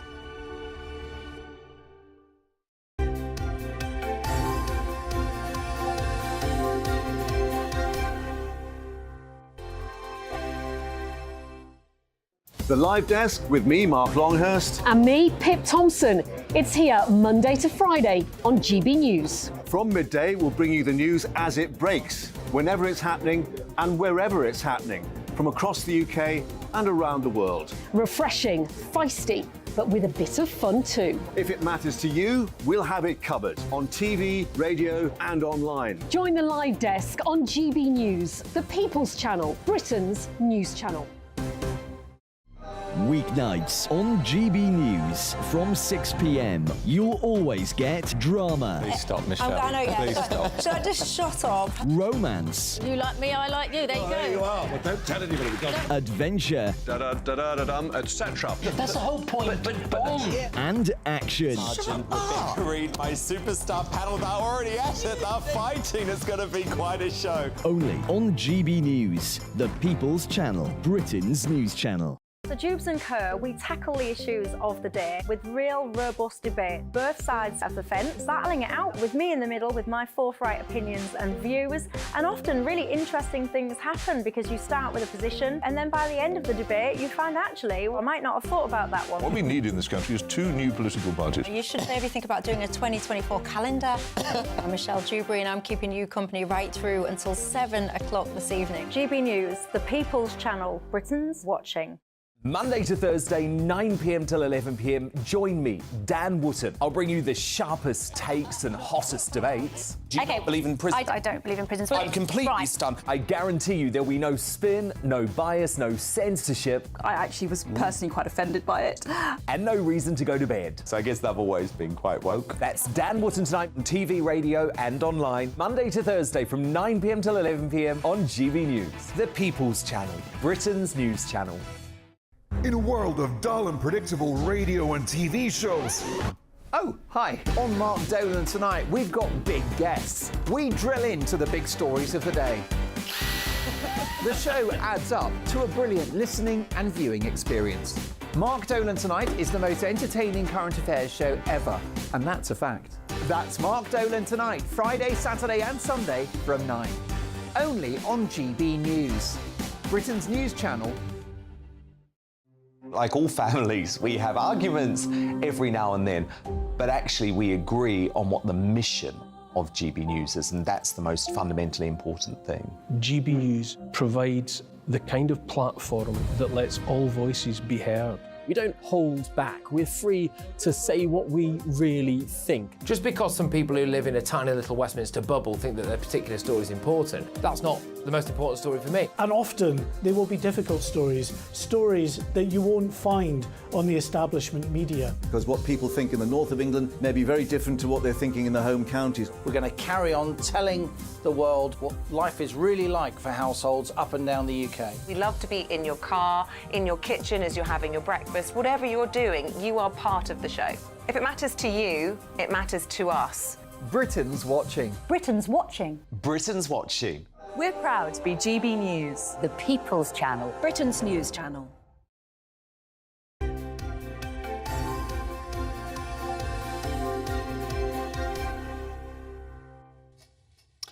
Are you ready? I am now. Are you? Just preparing yourself. You're very grand. It's 8:29. This is Breakfast with Stephen and Ellie. Good morning. Yes. Good morning to you. And we're going to delve into the world of showbiz now with Stephanie Tecci, who can tell us about all the biggest stories from the weekend. Good morning, guys. How are you both? And now I'm puckering up in case you feel the urge to make a political statement by kissing me. You. I'll kiss you any day, Stephen. That's how much I love you. But for the 1975, it's landed them in hot trouble in Malaysia. Malaysia have strict homosexuality laws. They can face up to 20 years, the LGBTQ community, because homosexuality is illegal there. The 1975 were performing at the Good Vibes Festival, and the lead singer, Matt Healy, he's a very big, staunch supporter of the LGBTQ+ community, and he took a stand. He said, you know what, what's the point of inviting 1975 to a country where you're going to tell us who we can have sex with? So he went on to have this big rant, and then he went to go kiss the bass player, Ross McDonald, and after that, their set got cancelled, and then now the festival has also been cancelled altogether. The ministry has said, you know, it has an unwavering stance against any parties that challenge, ridicule, or contravene Malaysian laws. It's difficult, isn't it? Because they are Malaysian laws. Yeah. And apparently the people in the crowd were quite upset. Yes. But by what they saw on the stage was they're not used to it. But the video I saw, they were all cheering.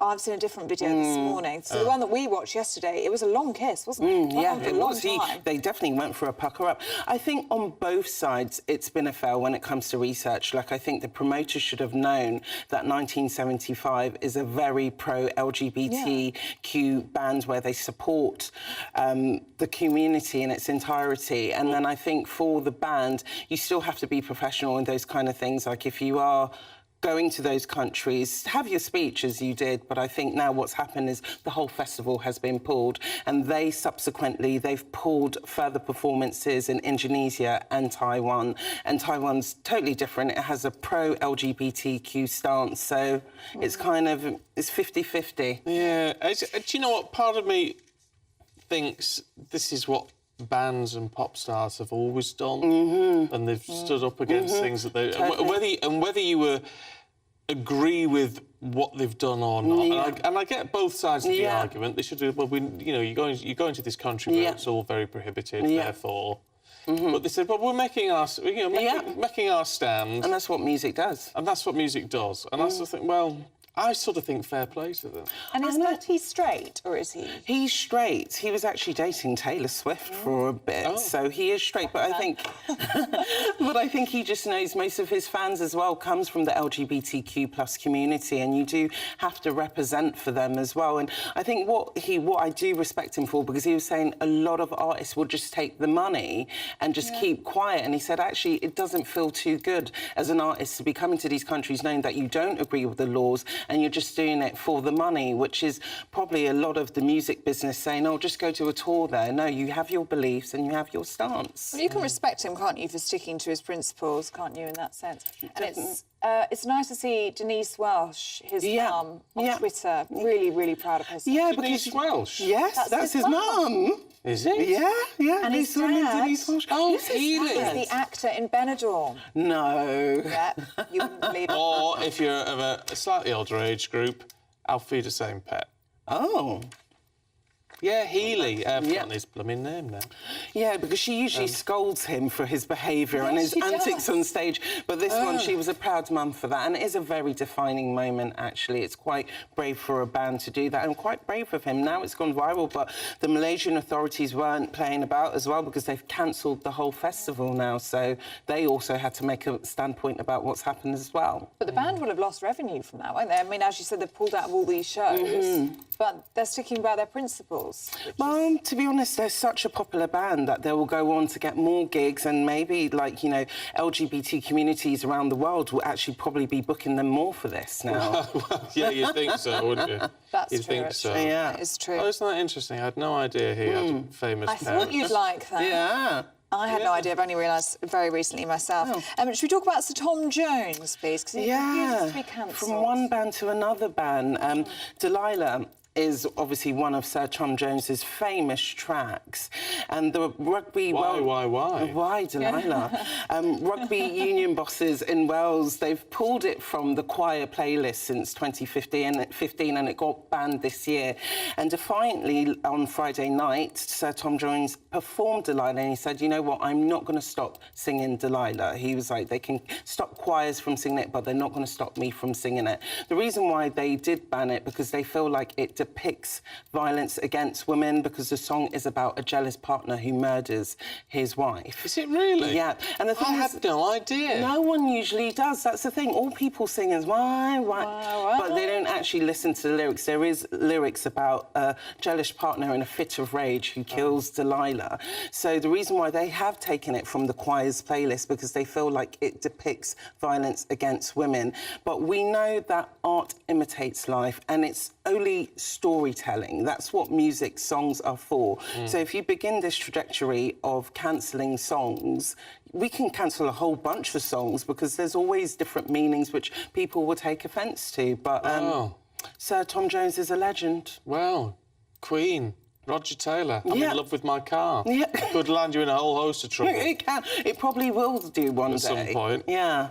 Great tune. He's not cancelling. He's not given into cancel culture, which I think is quite good for him. Yeah, I don't condone violence against women, No, of but course not. I think it's just storytelling, and that's the art of music. I just assumed it was all about Samson and Delilah. Well, actually, it's based on Carmen, the play, actually. Okay. Yeah. Oh, maybe they need to cancel that as well. They probably will, Stephen. They probably will. Now, George Michael could be returning to the stage. Yeah, he could be coming back from the dead. It's more like a business venture. But his Wham bandmates have been thinking of maybe going on tour and doing similar to what's happened with ABBA, the Voyager tour, where you've been seeing these holograms. So potentially we could be seeing George Michael back on stage one day as a hologram. You know, with the big talk about AI and technology moving at a very rapid rate now, there are these possibilities where artists won't really die anymore, and they will actually be able to perform to their fans on stage. I sort of think it's a bit ghoulish. Same here. To be perfectly honest. Yeah. I mean, if you want to see George Michael perform, you can watch him perform. And what the benefit of doing it in an arena with someone playing a guitar next to him is, I don't know. Well, we've seen with ABBA and Voyager, it's been a massive success for the band. The band haven't actually performed together in over 20 years, but it sold millions of pounds of this concert, and people who have gone to the concert feel like ABBA's there. It's like they almost can't tell the difference.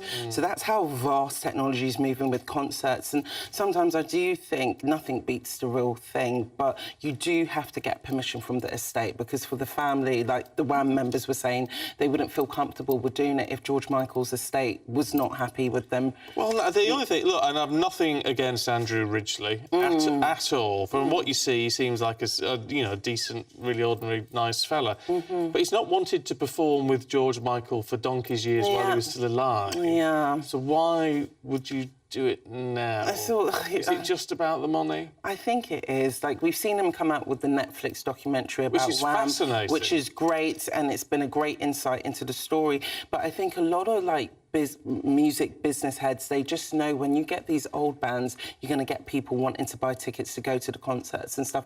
People who necessarily won't go to concerts anymore just out of intrigue and to relive a bit of nostalgia would pay for that. Yeah. I'm not sure how I'd feel about a family member. If you were a family member, seeing your loved one as a hologram. I think I know this sounds like really morbid, but I think a lot of artists now are going to have to think how they want to be represented after they die and be specific. Probably needs to be written in the will. Yeah, it does, to say I don't want to be a hologram. I don't want AI to continue keeping me on doing tours and creating albums and all that kind of stuff. So there was talk with that, wasn't it, with Avicii after he died, and there was talk then. I don't know if it was AI then. Yeah. Talk about creating albums, just piecing together his music. To be honest, it's kind of sad because it's not really the person anymore. Like, they've made this collection, a body of work, which I feel sometimes should just be left as that, and we just appreciate what they've left behind. But going on to create new things which are being artificially produced in their name, it's a bit freaky. A bit morbid, isn't it? Well, let us know what you think about that one. GBnews at gbnews.com. I'm slightly torn. I saw George Michael perform once. Yeah, I did as well. Unbelievable. Yeah. I mean, unbelievable. So it's not as though I wouldn't want to see it again. But I was also thinking Queen with Freddie Mercury. So I also think, would I be then tempted to see that? I think it's all about curiosity. Yeah. I think. I don't know. Just to see how they do it. But I would never want a hologram version of you and Ellie. I'd want the real things, Well, we're not going anywhere. I don't know, we'd never age then, would we? Well, there would be perks. There would be perks. I could change my hair colour to something a bit more, less white. Yeah, and I'll be like £10 lighter. Oh, so maybe they have got some perks to it. Nothing, you don't need to change a thing, darling. All we ever get, you get stopped in the streets and they go, isn't Steph lovely? Isn't Steph great? I get all the time. I get so shy. And I have to tell them the reality. No, she's a monster. I really am a monster. Sorry, guys. Dragon, absolute dragon. We dread her coming in every day. We love you, Steph. Thank you. All right, guys. We're seeing you in the next hour, aren't we? Maybe. Definitely. You are. She'll have more in store for us. She will, but we've got the Sunday papers coming up in just a moment.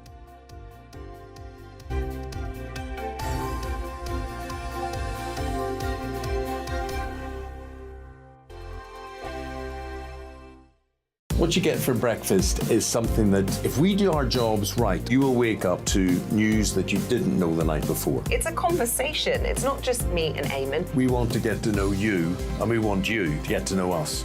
From 6, it's Breakfast with Eamon and Isabel. Monday to Thursdays on GB News. Britain's news channel. Westminster is going around in ever-decreasing circles, followed by the media. Britain is broken. How on earth did we get into this mess? But more importantly, how do we get out of it? Join me at 7 p.m, Monday to Thursdays on Farage, here on GB News. We will have open, rational debate. We've got to work out how Britain moves forward from this. Join us here on GB News, the People's Channel. Britain is watching. When the news happens, it happens here. And really important breaking news. Breaking news this morning. On TV, radio and online, the news starts here on Britain's Newsroom. All the biggest stories and the answers that you need from across the UK and beyond. Join Britain's Newsroom from 9:30 on GB News. The People's Channel, Britain's news channel. Join me, Patrick Christie's Monday to Friday, 3 till 6. We tackle the day's news agenda like you've never seen before. It's high tempo, high octane, the most controversial topics and the best guests. You will not be able to take your eyes and ears off it. I'm not afraid to ask the questions that you really want answered. 3 till 6 p.m, Monday to Friday on GB News, the People's Channel, Britain's news channel.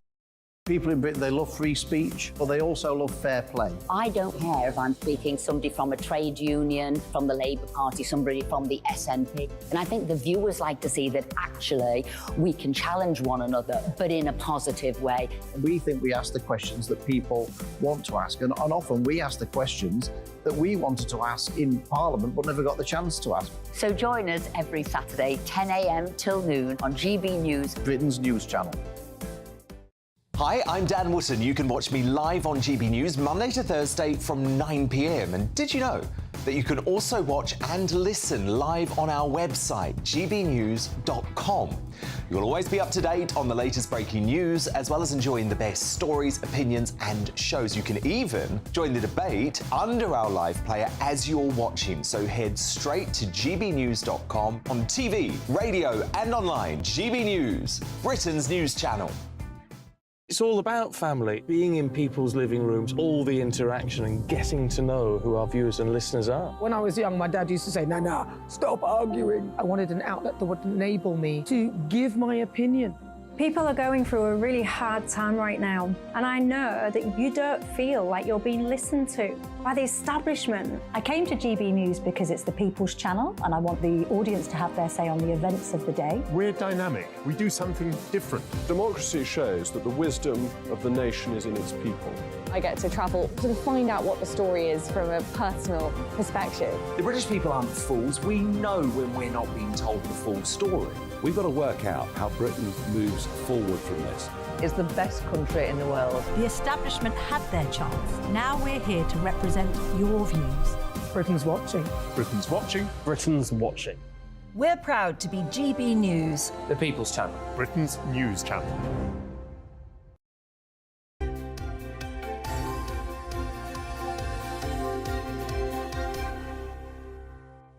Morning to you. It's 8:44. This is Breakfast on GB News. OK, let's take a look at today's newspapers, shall we? And The Observer leads with Sunak and Starmer are warned. Don't dump your green pledges, as Britain's leaders are warned against a politically suicidal lurch. Daily Star Sunday says we're all going on a glummer holiday. Oh, dear. Well, that's because, if you go abroad, well, it's horrific with the heat. And if you stay here, there's storms on the way.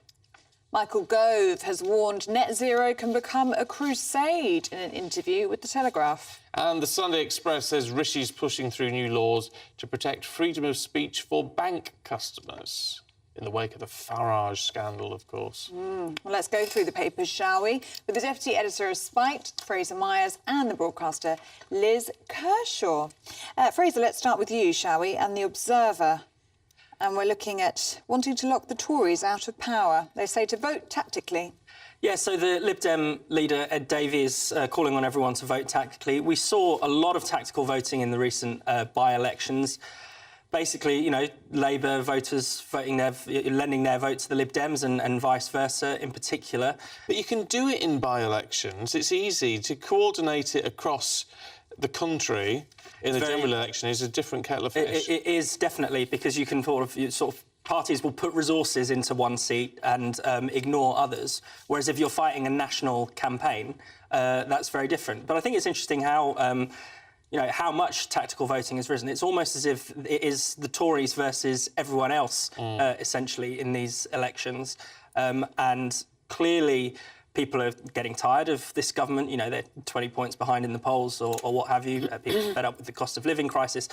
But it's not as if they're hugely enthused by Keir Starmer. Otherwise, they wouldn't be so willing to give all their votes to Ed Davey, for instance. See, what strikes me about this, and call it the cynic in me, it's one thing. He's pitching that as saying, well, you do this to get rid of the Tories. But actually what he's thinking is it gets more votes for the Lib Dems as a result of this, at which point you're talking coalition with them holding the keys of power. You're a cynical old... It's true, though, isn't I'm calling you a cynical... No, it's true. Anyway, it's not... the Lib Dems, the Liberals, going back to the days of Jeremy Thorpe, anybody remember him? But the Liberals have always had a real stronghold in the southwest. And temporarily, a couple of their people were unseated in 2019. But it's a Lib Dem area, Yeah. And I think that there are some people, hopefully my friend Tessa Munt, prospective candidate again for Wells, she was the MP, will get back in. But it's not a barometer for the nation as a whole at all. No. No, it's not. Liz, let's stick with you, shall we, in The Telegraph and the cancel culture charter. Yeah, well, we've all heard about Stonewall infiltrating companies and getting them to sign up to the point where, I'm all for equality of opportunity and all the rest of it, but it's got to the stage now where it's quite vicious within companies. Yeah.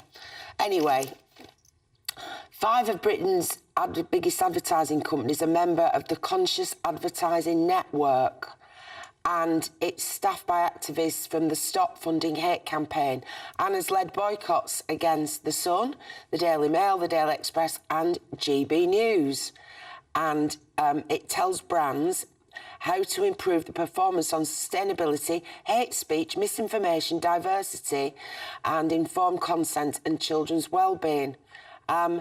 It says, avoid advertising with media outlets that fuel hatred on the grounds of race, religion, nationality, migration status, sexual orientation, gender identity, disability or any other group characteristics. So basically, they're behind a lot of advertisers now, blacklisting certain publications and the media buyers not buying advertising with certain platforms. Yes, well, look, I would agree with that. I would agree with saying don't fund things that are advertised with companies that are funding, that are funding or promoting this level of hatred. Yeah, so do you think GB News is? No, it's not. But we're not providing hatred. No, it's just but it's just an impression that people have. So the impression is wrong. The impression is wrong, but this organisation is, you know, really putting that to advertising agencies. Don't invest with this newspaper. Don't invest with airtime on GB News because they promote hatred. And it's wrong. It's wrong. It is wrong. But this is what drives me mad. It drives me absolutely mad. It's not about people are viewing stuff as hatred when actually it's free speech, and it's not unchallenged free speech. And they're conflating conservatism with a small c with bigotry and hatred, and it's just wrong, and it's slamming down on free speech. And you know, Nigel Farage and his bank account. There've been other people who I have lost work because I come on here.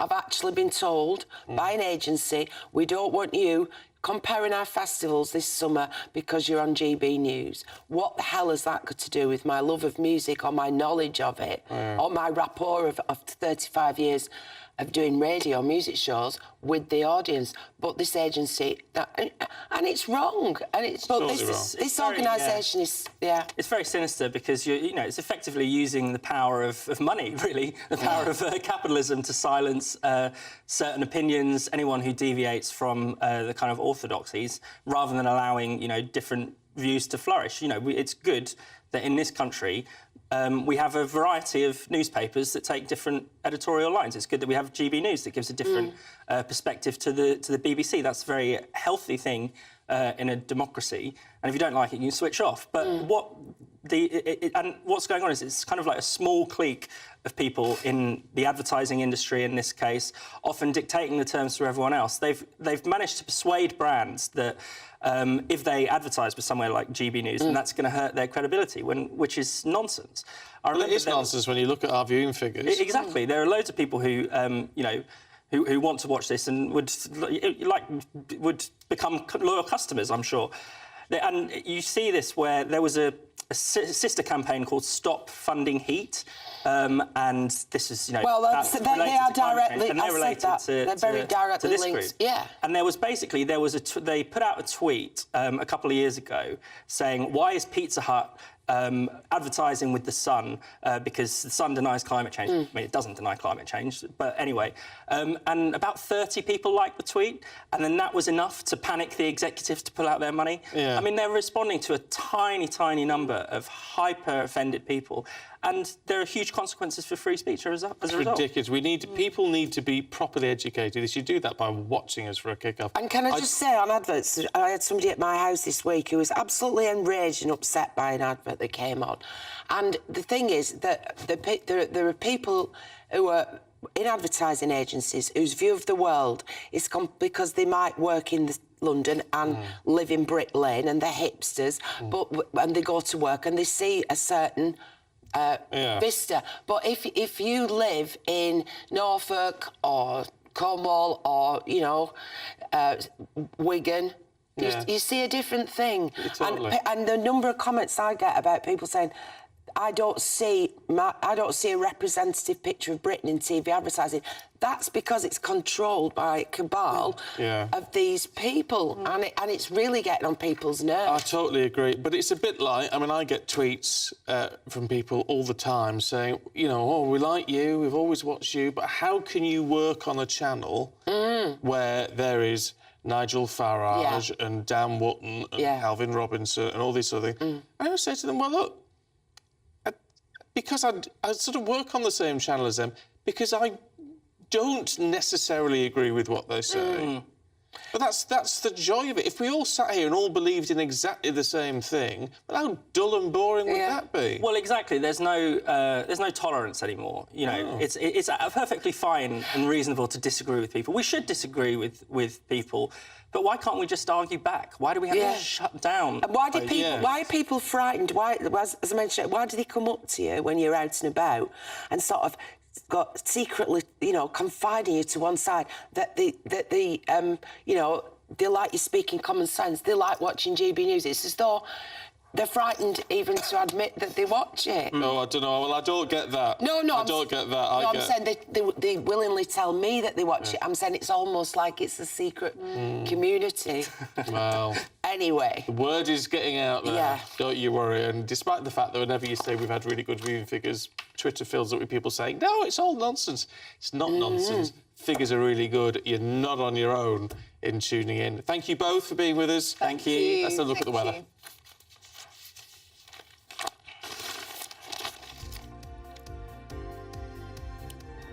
A brighter outlook with Boxed Solar. Proud sponsors of weather on GB News. Good morning, my name's Rachel Ayres and welcome to your latest GB News weather forecast brought to you by the Met Office.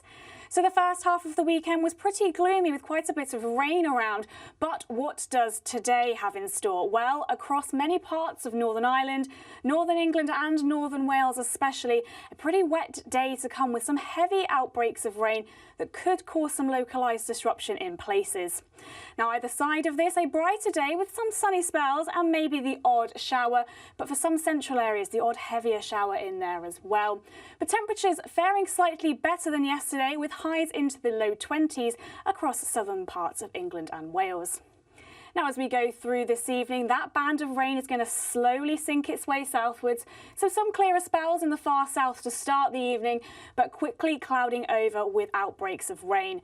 Behind this, though, skies starting to clear, so a cool night to come here. Though further south, once again, those temperatures remaining in the low teens overnight. So to start the new week, another cloudy start for many parts of England and Wales with further outbreaks of rain. Maybe the odd heavier shower just ahead of this towards the south and east. So this could cause a little bit of localised disruption in places. Otherwise, a drier, brighter day to come, but feeling fresher and cooler as well with those temperatures remaining in the high teens, maybe just getting into the low 20s. A brighter outlook with Boxed Solar. Proud sponsors of weather on GB News.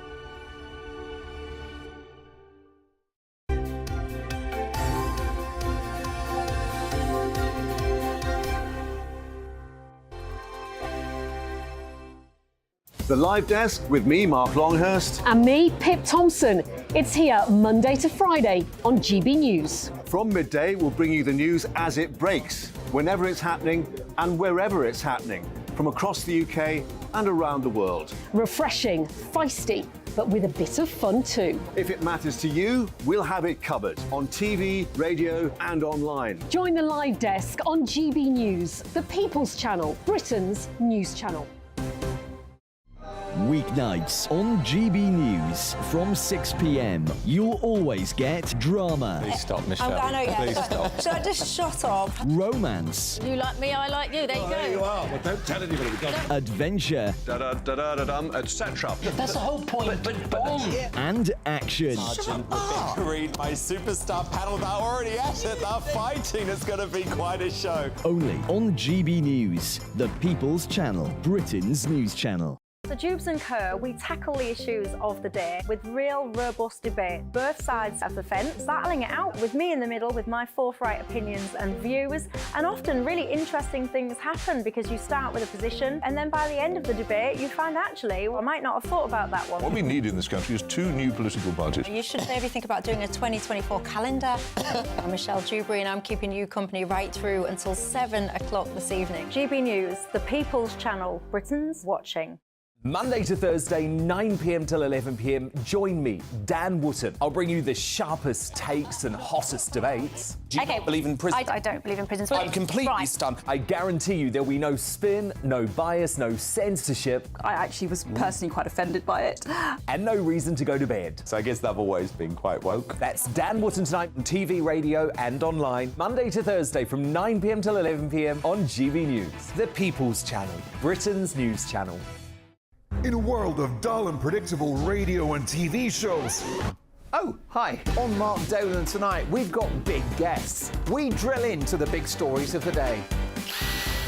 The show adds up to a brilliant listening and viewing experience. Mark Dolan Tonight is the most entertaining current affairs show ever, and that's a fact. That's Mark Dolan Tonight, Friday, Saturday and Sunday from 9. Only on GB News, Britain's news channel. Like all families, we have arguments every now and then, but actually we agree on what the mission of GB News is, and that's the most fundamentally important thing. GB News provides the kind of platform that lets all voices be heard. We don't hold back. We're free to say what we really think. Just because some people who live in a tiny little Westminster bubble think that their particular story is important, that's not the most important story for me. And often there will be difficult stories, stories that you won't find on the establishment media. Because what people think in the north of England may be very different to what they're thinking in the home counties. We're going to carry on telling the world what life is really like for households up and down the UK. We love to be in your car, in your kitchen as you're having your breakfast. Whatever you're doing, you are part of the show. If it matters to you, it matters to us. Britain's watching. Britain's watching. Britain's watching. We're proud to be GB News, the People's Channel, Britain's news channel.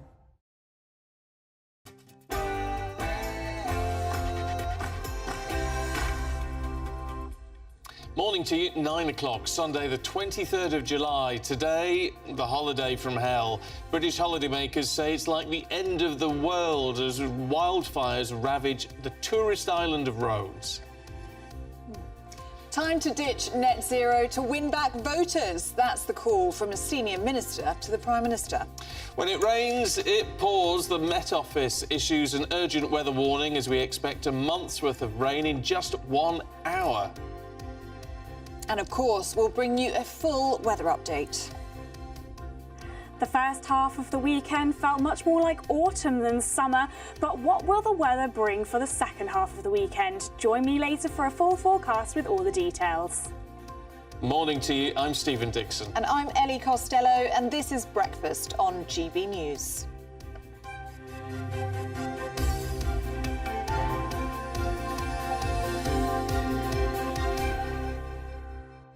She's getting delirious because it's near the end of our show. Nearly there, aren't we? Getting delirious, Yeah. but it's good. It's been a lovely. Actually, thank you for joining us this weekend. It's been really nice to have your company. All your views coming through. Been an interesting sort of 4 days. Hasn't it? Yeah. Lots going on. Busy. It's been really busy, and it's been so lovely to have your company. We have had so many emails and messages, so thank you. Makes us feel like we're all doing it together, aren't we? Yes, It's lovely. we are. If you want to get up at 3 o'clock in the morning and join us, great, we'd like that too. We'd like that. But anyway, if you're thinking of going on holiday or just back, then maybe you've struggled with the hot weather. Not as bad as what's been going on the Greek island of Rhodes. Brits have been forced to evacuate hotels as wildfires threatening resorts on Rhodes. Yes, extreme heat across Greece has triggered a number of fires across the country, with flames burning for the past 5 days. Well, of course, there's been all this heat right across southern Europe in that scorching heat wave, which has seen temperatures going above 40 Celsius. Well, earlier we spoke to Ian Wakeford, a British tourist on holiday in Rhodes, whose hotel was evacuated in the middle of the night. And he said the situation had been building over the past week. What happened? Well, it's been a very hot week. here. It's been about 37, 38 where we've been in a place called Pefki or Pefkos. We noticed sort of the middle of last week lots of smoke coming over the mountains towards the sea where we were staying. The smoke sort of got thicker and thicker through the week. And yesterday the smoke really turned to an orange glow, and the resort down the road called Lardos was evacuated. We heard that, so we thought that we may be next to be evacuated. And then about 11:45 last night, we had an emergency text from the Greek government. Mine was in Greek, which weren't very helpful for me, but I think others got their message in English, and it more or less said we are evacuating your resort, and arrangements will be made. At which point chaos broke out, really, and there was a lot of upset people, and yeah, I'm thankful we've made it to a playground near Balaraki at 5 o'clock this morning. There they are, sat in a playground, Ian and his family, just waiting to find out what's happening, and hopefully can get on a flight tomorrow. Well, they're booked on a flight tomorrow, so hopefully that is still going ahead. Yeah. Could be a long 24 hours, couldn't it? It's going to be. It's going to be, especially in the heat. But anyway, we'll keep you fully abreast of what's going on there, and let's hope that they stop sending people out to Rhodes on holiday, because people are still going, apparently. Flights are still landing, aren't they? To cancel that, it's ridiculous. Well, our thoughts, of course, are with the people of Rhodes as well, people who actually live there, their homes and businesses that they could see going up in flames at the moment. So our thoughts are with them. And, of course, any Brits trying to get out of Rhodes, best of luck trying to get on a flight there. We are thinking of you. Now, a bit closer to home for you, because what a tumultuous 72 hours it's been in the world of politics. We had the triple by-elections on Thursday. So the Tories, well, they were expected to lose all 3 seats. They didn't. They lost 2 of them, though, pretty dramatically to Labour and the Lib Dems. But they did hang on by a very slim margin in Uxbridge, but really not because of anyone sort of voting for the Tories as such. It's more voting against ULEZ. Yes. If you know what I mean. So it was all just a bit of a mixed bag. It really was. And the post-mortem of these results is still dominating today's front pages, with Labour re-evaluating that unpopular ULEZ expansion, while Sunak faces calls from his party to ditch environmentalist policies. Let's talk to Camilla Tominey, who's here with her show at 9:30 this morning. As always on a Sunday, good to see you. Lovely to see you. So Michael Gove, Levelling Up Secretary, Housing Secretary, has put his head above the parapet when it comes to net zero. Yeah, this is interesting, isn't it? Because as DEFRA Secretary, he was pushing all of these policies, and now he's distancing himself from them. I mean, I think without the ULEZ revolt, let's call it that, in Uxbridge, the papers would have made for probably quite boring reading today, because there had been this idea that it was a fait accompli that the Tories would lose all 3. As you say, basically a party won 1 each, didn't they? And that's almost summing, I think that's summing up the state of politics at the moment. It's not a victory for Labour necessarily. Obviously, the Selby result is resounding, and they'll be taking that enormous swing to them as a sign of something to come at the next general election.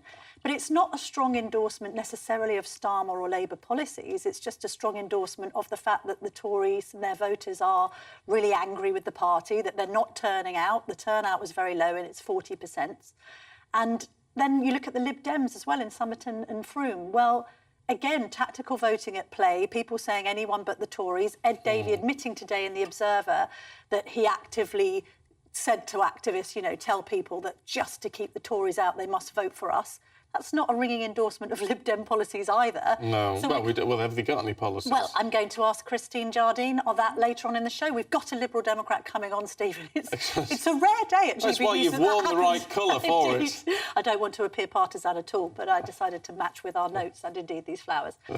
So we'll have her on and we'll discuss that with her. Does that mean she's going to do a pact with Labour? Also, we're going to have Jacob Rees-Mogg on, Sir Jacob, our GB News fellow presenter, because he's in the neighbouring constituency to Somerton and Frome in Somerset.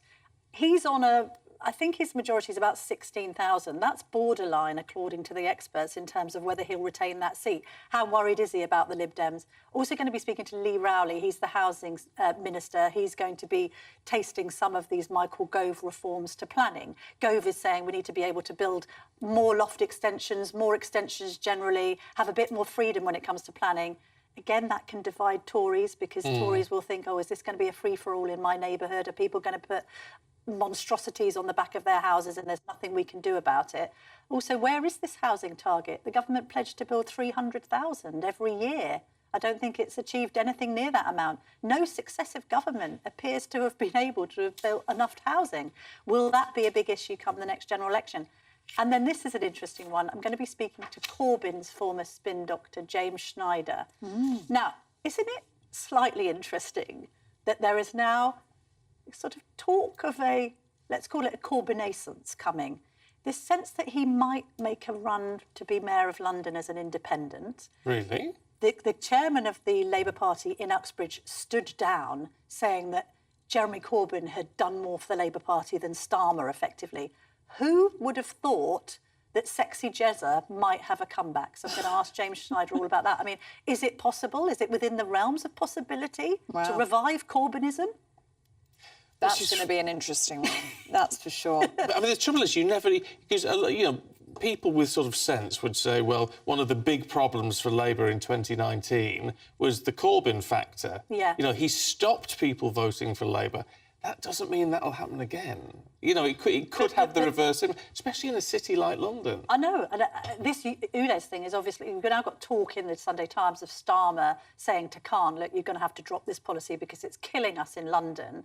Don't quite know where Corbyn stands on it. I mean, I find this absolutely unbelievable because the man was totally annihilated in 2019. But there is a degree of infighting still carrying on in the Labour Party, a lot of disaffection from the left in the party, thinking that basically Starmer's too right-wing. He's almost too right-wing for the left and too left-wing for the right, and therefore he doesn't seem to be really appealing. But then is Sunak either? We'll have to wait and see how he performs this summer. You've thrown one thing up for me, though, before I let you go, because I noticed yesterday we had a couple of guests going ULEZ, and you just said ULEZ. Is it ULEZ or ULEZ? We've been saying ULEZ. I think we should probably call it ULEZ. I don't know why I'm calling it ULEZ. You're a woman in the know. I think it's ULEZ. Oh. Should we just call it that from now on? Should we? I don't know. This has got shades of last week's CPTPP. It has. I know. Yes, it has. I think it's like ULEZ as in U-turn. Yeah. It's about cars. We'll just stick to ULEZ. Oh, and your People's Panel in Selby. In Selby. Oh, yeah. Let's see what they're saying. I mean, was about it the baby of the house? Well, was it a protest vote, or did they really hate the Tories that much? And these are going to be questions I put to both Rees-Mogg and indeed Lee Rowley, as he's in government. Yeah. For now. For now. I want to know what they make of Keir Mather. Keir Mather. Is he too young? Is he too young? I'm sure they'll let you know. The People's Panel up in Selby there with Catherine Forster. All to come at 9:30. Yes, I want your thoughts, please. Email ULEZ or ULEZ. I don't know. ULEZ, I'm always in little bits like that I'm intrigued by. You like the letter? ULEZ. Maybe, yeah. Anyway, look, we've got, would you believe, Showbiz and space heading All our your favourite way. things. In just a couple of minutes. This is Breakfast.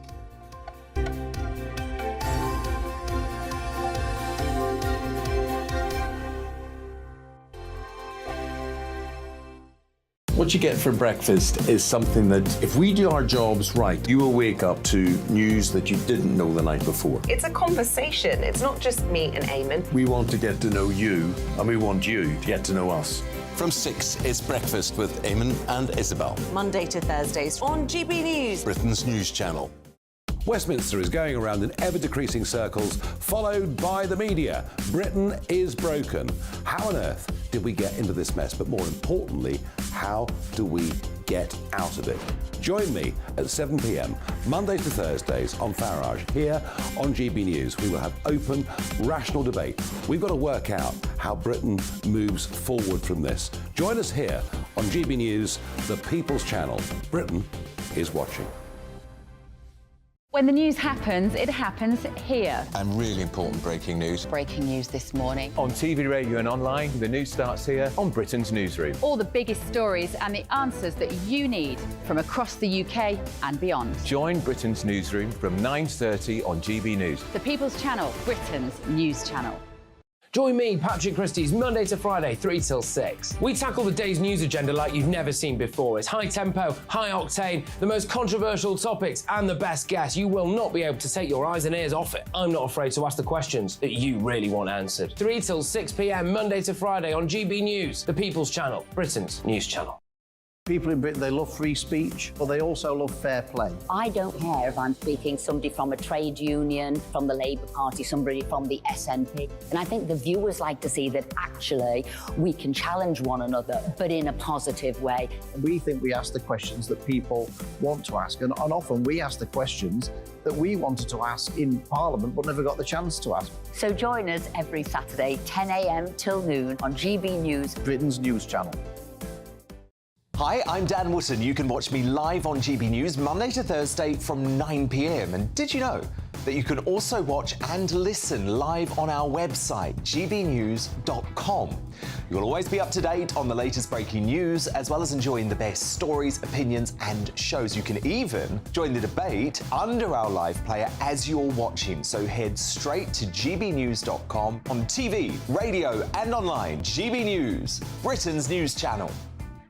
It's all about family, being in people's living rooms, all the interaction and getting to know who our viewers and listeners are. When I was young, my dad used to say, "Nah, stop arguing." I wanted an outlet that would enable me to give my opinion. People are going through a really hard time right now, and I know that you don't feel like you're being listened to by the establishment. I came to GB News because it's the People's Channel, and I want the audience to have their say on the events of the day. We're dynamic. We do something different. Democracy shows that the wisdom of the nation is in its people. I get to travel to find out what the story is from a personal perspective. The British people aren't fools. We know when we're not being told the full story. We've got to work out how Britain moves forward from this. It's the best country in the world. The establishment had their chance. Now we're here to represent your views. Britain's watching. Britain's watching. Britain's watching. We're proud to be GB News, the People's Channel, Britain's news channel.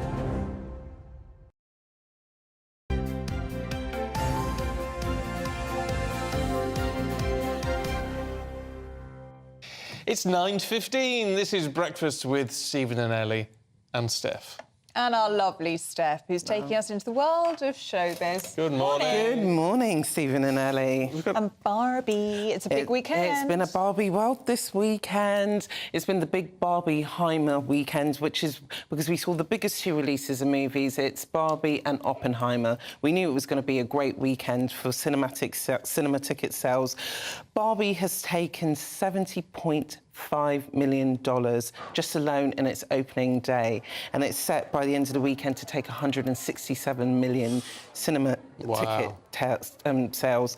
And then also Oppenheimer has managed to take 33 million in ticket sales this weekend, so it's been quite popular. It's been the fourth biggest box office opening ever of all time. It's crazy how it's got. Do you know? I went to a pub on Friday night, and I noticed even there they had drinks listed under Barbie or Oppenheimer. Yeah. It's like everyone's getting in on this whole thing. It's really been like quite an exciting event. I don't think I've ever seen people so excited to go to the cinemas, and to know that it's been back to back, either your team Barbie or team Oppenheimer, or some people out there have actually gone to see both because there's just been so much marketing around it, so much exciting it. And to be honest, I think to give credit to both films are quite interesting, and it's all the hype has been well deserved and well due. Have you seen both now? I've seen Oppenheimer Thoughts as well. on Oppenheimer? Oppenheimer, it's very dark, but I thought it was well shot by Christopher Nolan, so like the critics have been out for it, but I think he's done a really good job. But Cillian Murphy, I can see be picking up an Oscar next year for Best Actor, because he's gone under such a drastic transformation to play J.R. Oppenheimer, and he looks amazing. Oh, wow. Well, not amazing, but like, you know, he's really brought the character to life.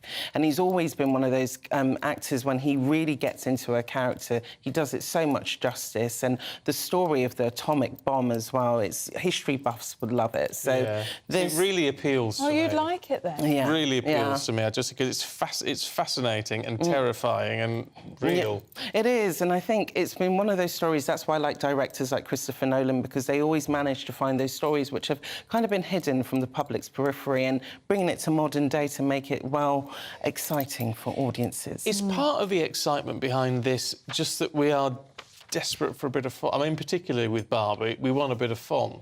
Yeah, and that's what I think has been lacking, creativity when it comes to releasing films. I think it's always the usual of, OK, here's a film, the actors will do interviews and that's it. But now that we've got an actors' strike, you're going to have a fine way to attract people to want to go see movies. And with Barbie, as when I went, there was a sea of pink. You know, including men wearing pink as well. People are really dressing up to go to the cinema. They're really, you know, because I think with Barbie, it's the nostalgia. Even if you are a man, you know that either your sister or your daughter had a Barbie doll. So it's just managed to captivate audiences. Meanwhile, Brad Pitt's been over here, hasn't he? Yes, he has. He was spotted at Wimbledon last week enjoying the tennis finals. And eating crisps. And eating crisps. But now it seems like he's fallen in love with fish and chips. He's actually in the UK. Yes, he's fallen in love with fish and chips. He's in the UK at the moment filming a movie about Formula One. And apparently he's been spending a lot of time in Leighton Buzzard in pubs up there where, yes, he has been. He's currently in the UK. That's just down the road from me. Oh, please, look out for Brad, please do. But apparently, I've met him before, actually. I've interviewed Brad. He's lovely. He was still with Angelina at the time, and he was very much the supportive husband. He's 59 years old. Yeah, he hasn't aged one 60 bit. He this looks really good. But yeah, he's been spending a lot of time up in Leighton Buzzard. He's been going to the pubs up there, enjoying the scampi, the chips, and really contributing to the local life out there. But apparently he's really fallen in love with the British countryside, and he will be spending most of the summer here. Well, that's I great, isn't it? never did. Yeah. I love seeing him eat crisps at Wimbledon. He's really soaking up everything it needs And Americans to be call it British. chips, right? Chips. Oh, yeah. Yeah, they do. Oh, that'll confuse him. When he got fish and chips, he probably thought it was something entirely different. It was like fries. He was probably expecting fries, not the big fat chips. But apparently he really loves the British food and the menu up there. So anyone who's up in that area, keep an eye out for Brad Pitt. Keep your eyes peeled, Stephen. All round to my place then after the show. We'll go out. Exciting. Go for a pint in Lake. I went for a pint in Leighton Buzzard the other week. Yeah. What was that where your Barbie and Oppenheimer thing was? No, that was... Different pint. Yeah, that was a different pint. We go out for pints all the time. You do, don't you? You have a lovely time. We do have a lovely time. Steph, thank you. Thank you, guys. See you soon. Now, here's one for you. You'll like this one as well. What could this mean? An unknown source has been sending radio blasts towards Earth since 1988 that we know of, according to scientists. Now, the waves themselves are irregular. They don't conform to any models which can explain it. Very mysterious, isn't it?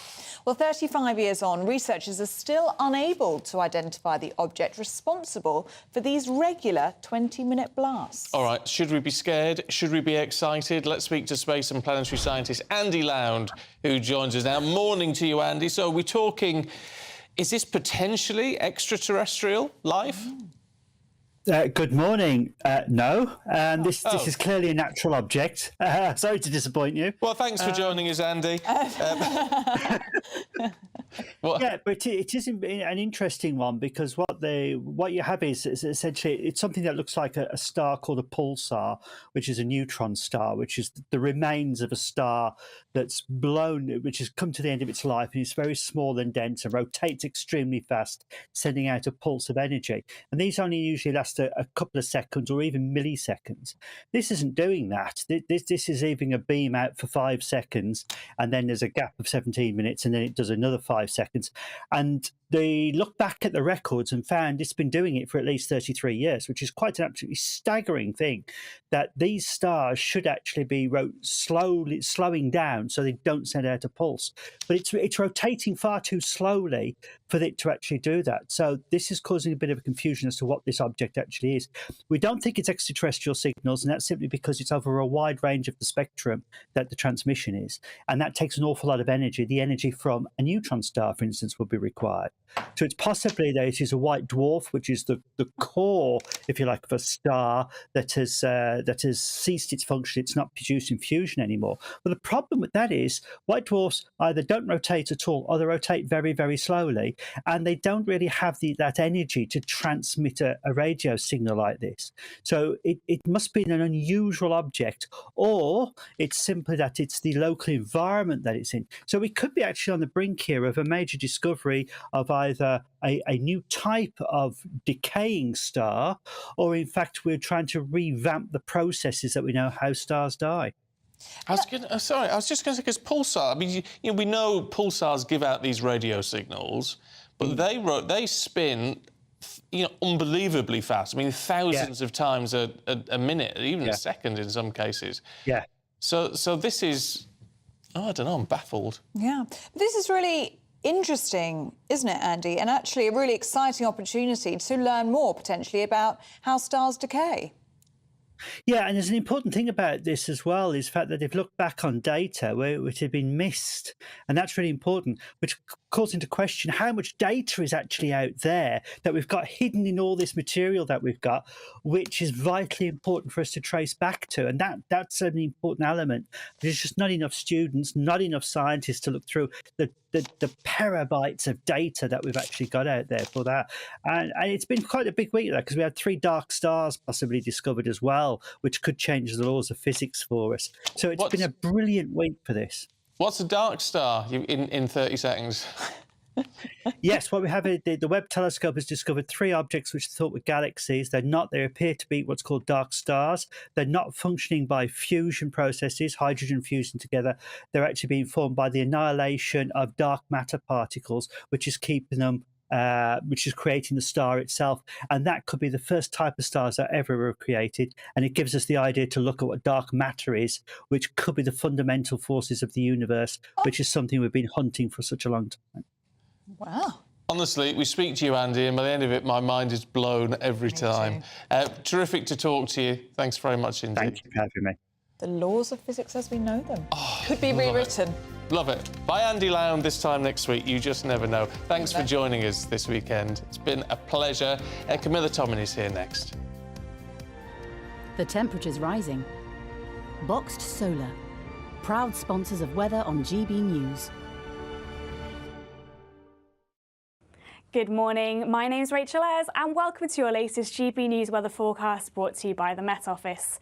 So the first half of the weekend was pretty gloomy with quite a bit of rain around, but what does today have in store? Well, across many parts of Northern Ireland, Northern England and Northern Wales especially, a pretty wet day to come with some heavy outbreaks of rain that could cause some localised disruption in places.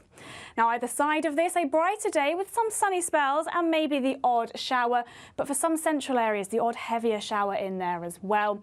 But temperatures faring slightly better than yesterday with highs into the low 20s across southern parts of England and Wales.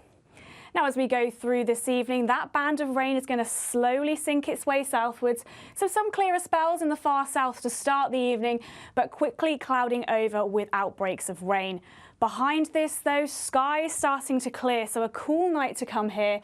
Though further south, once again, those temperatures remaining in the low teens overnight.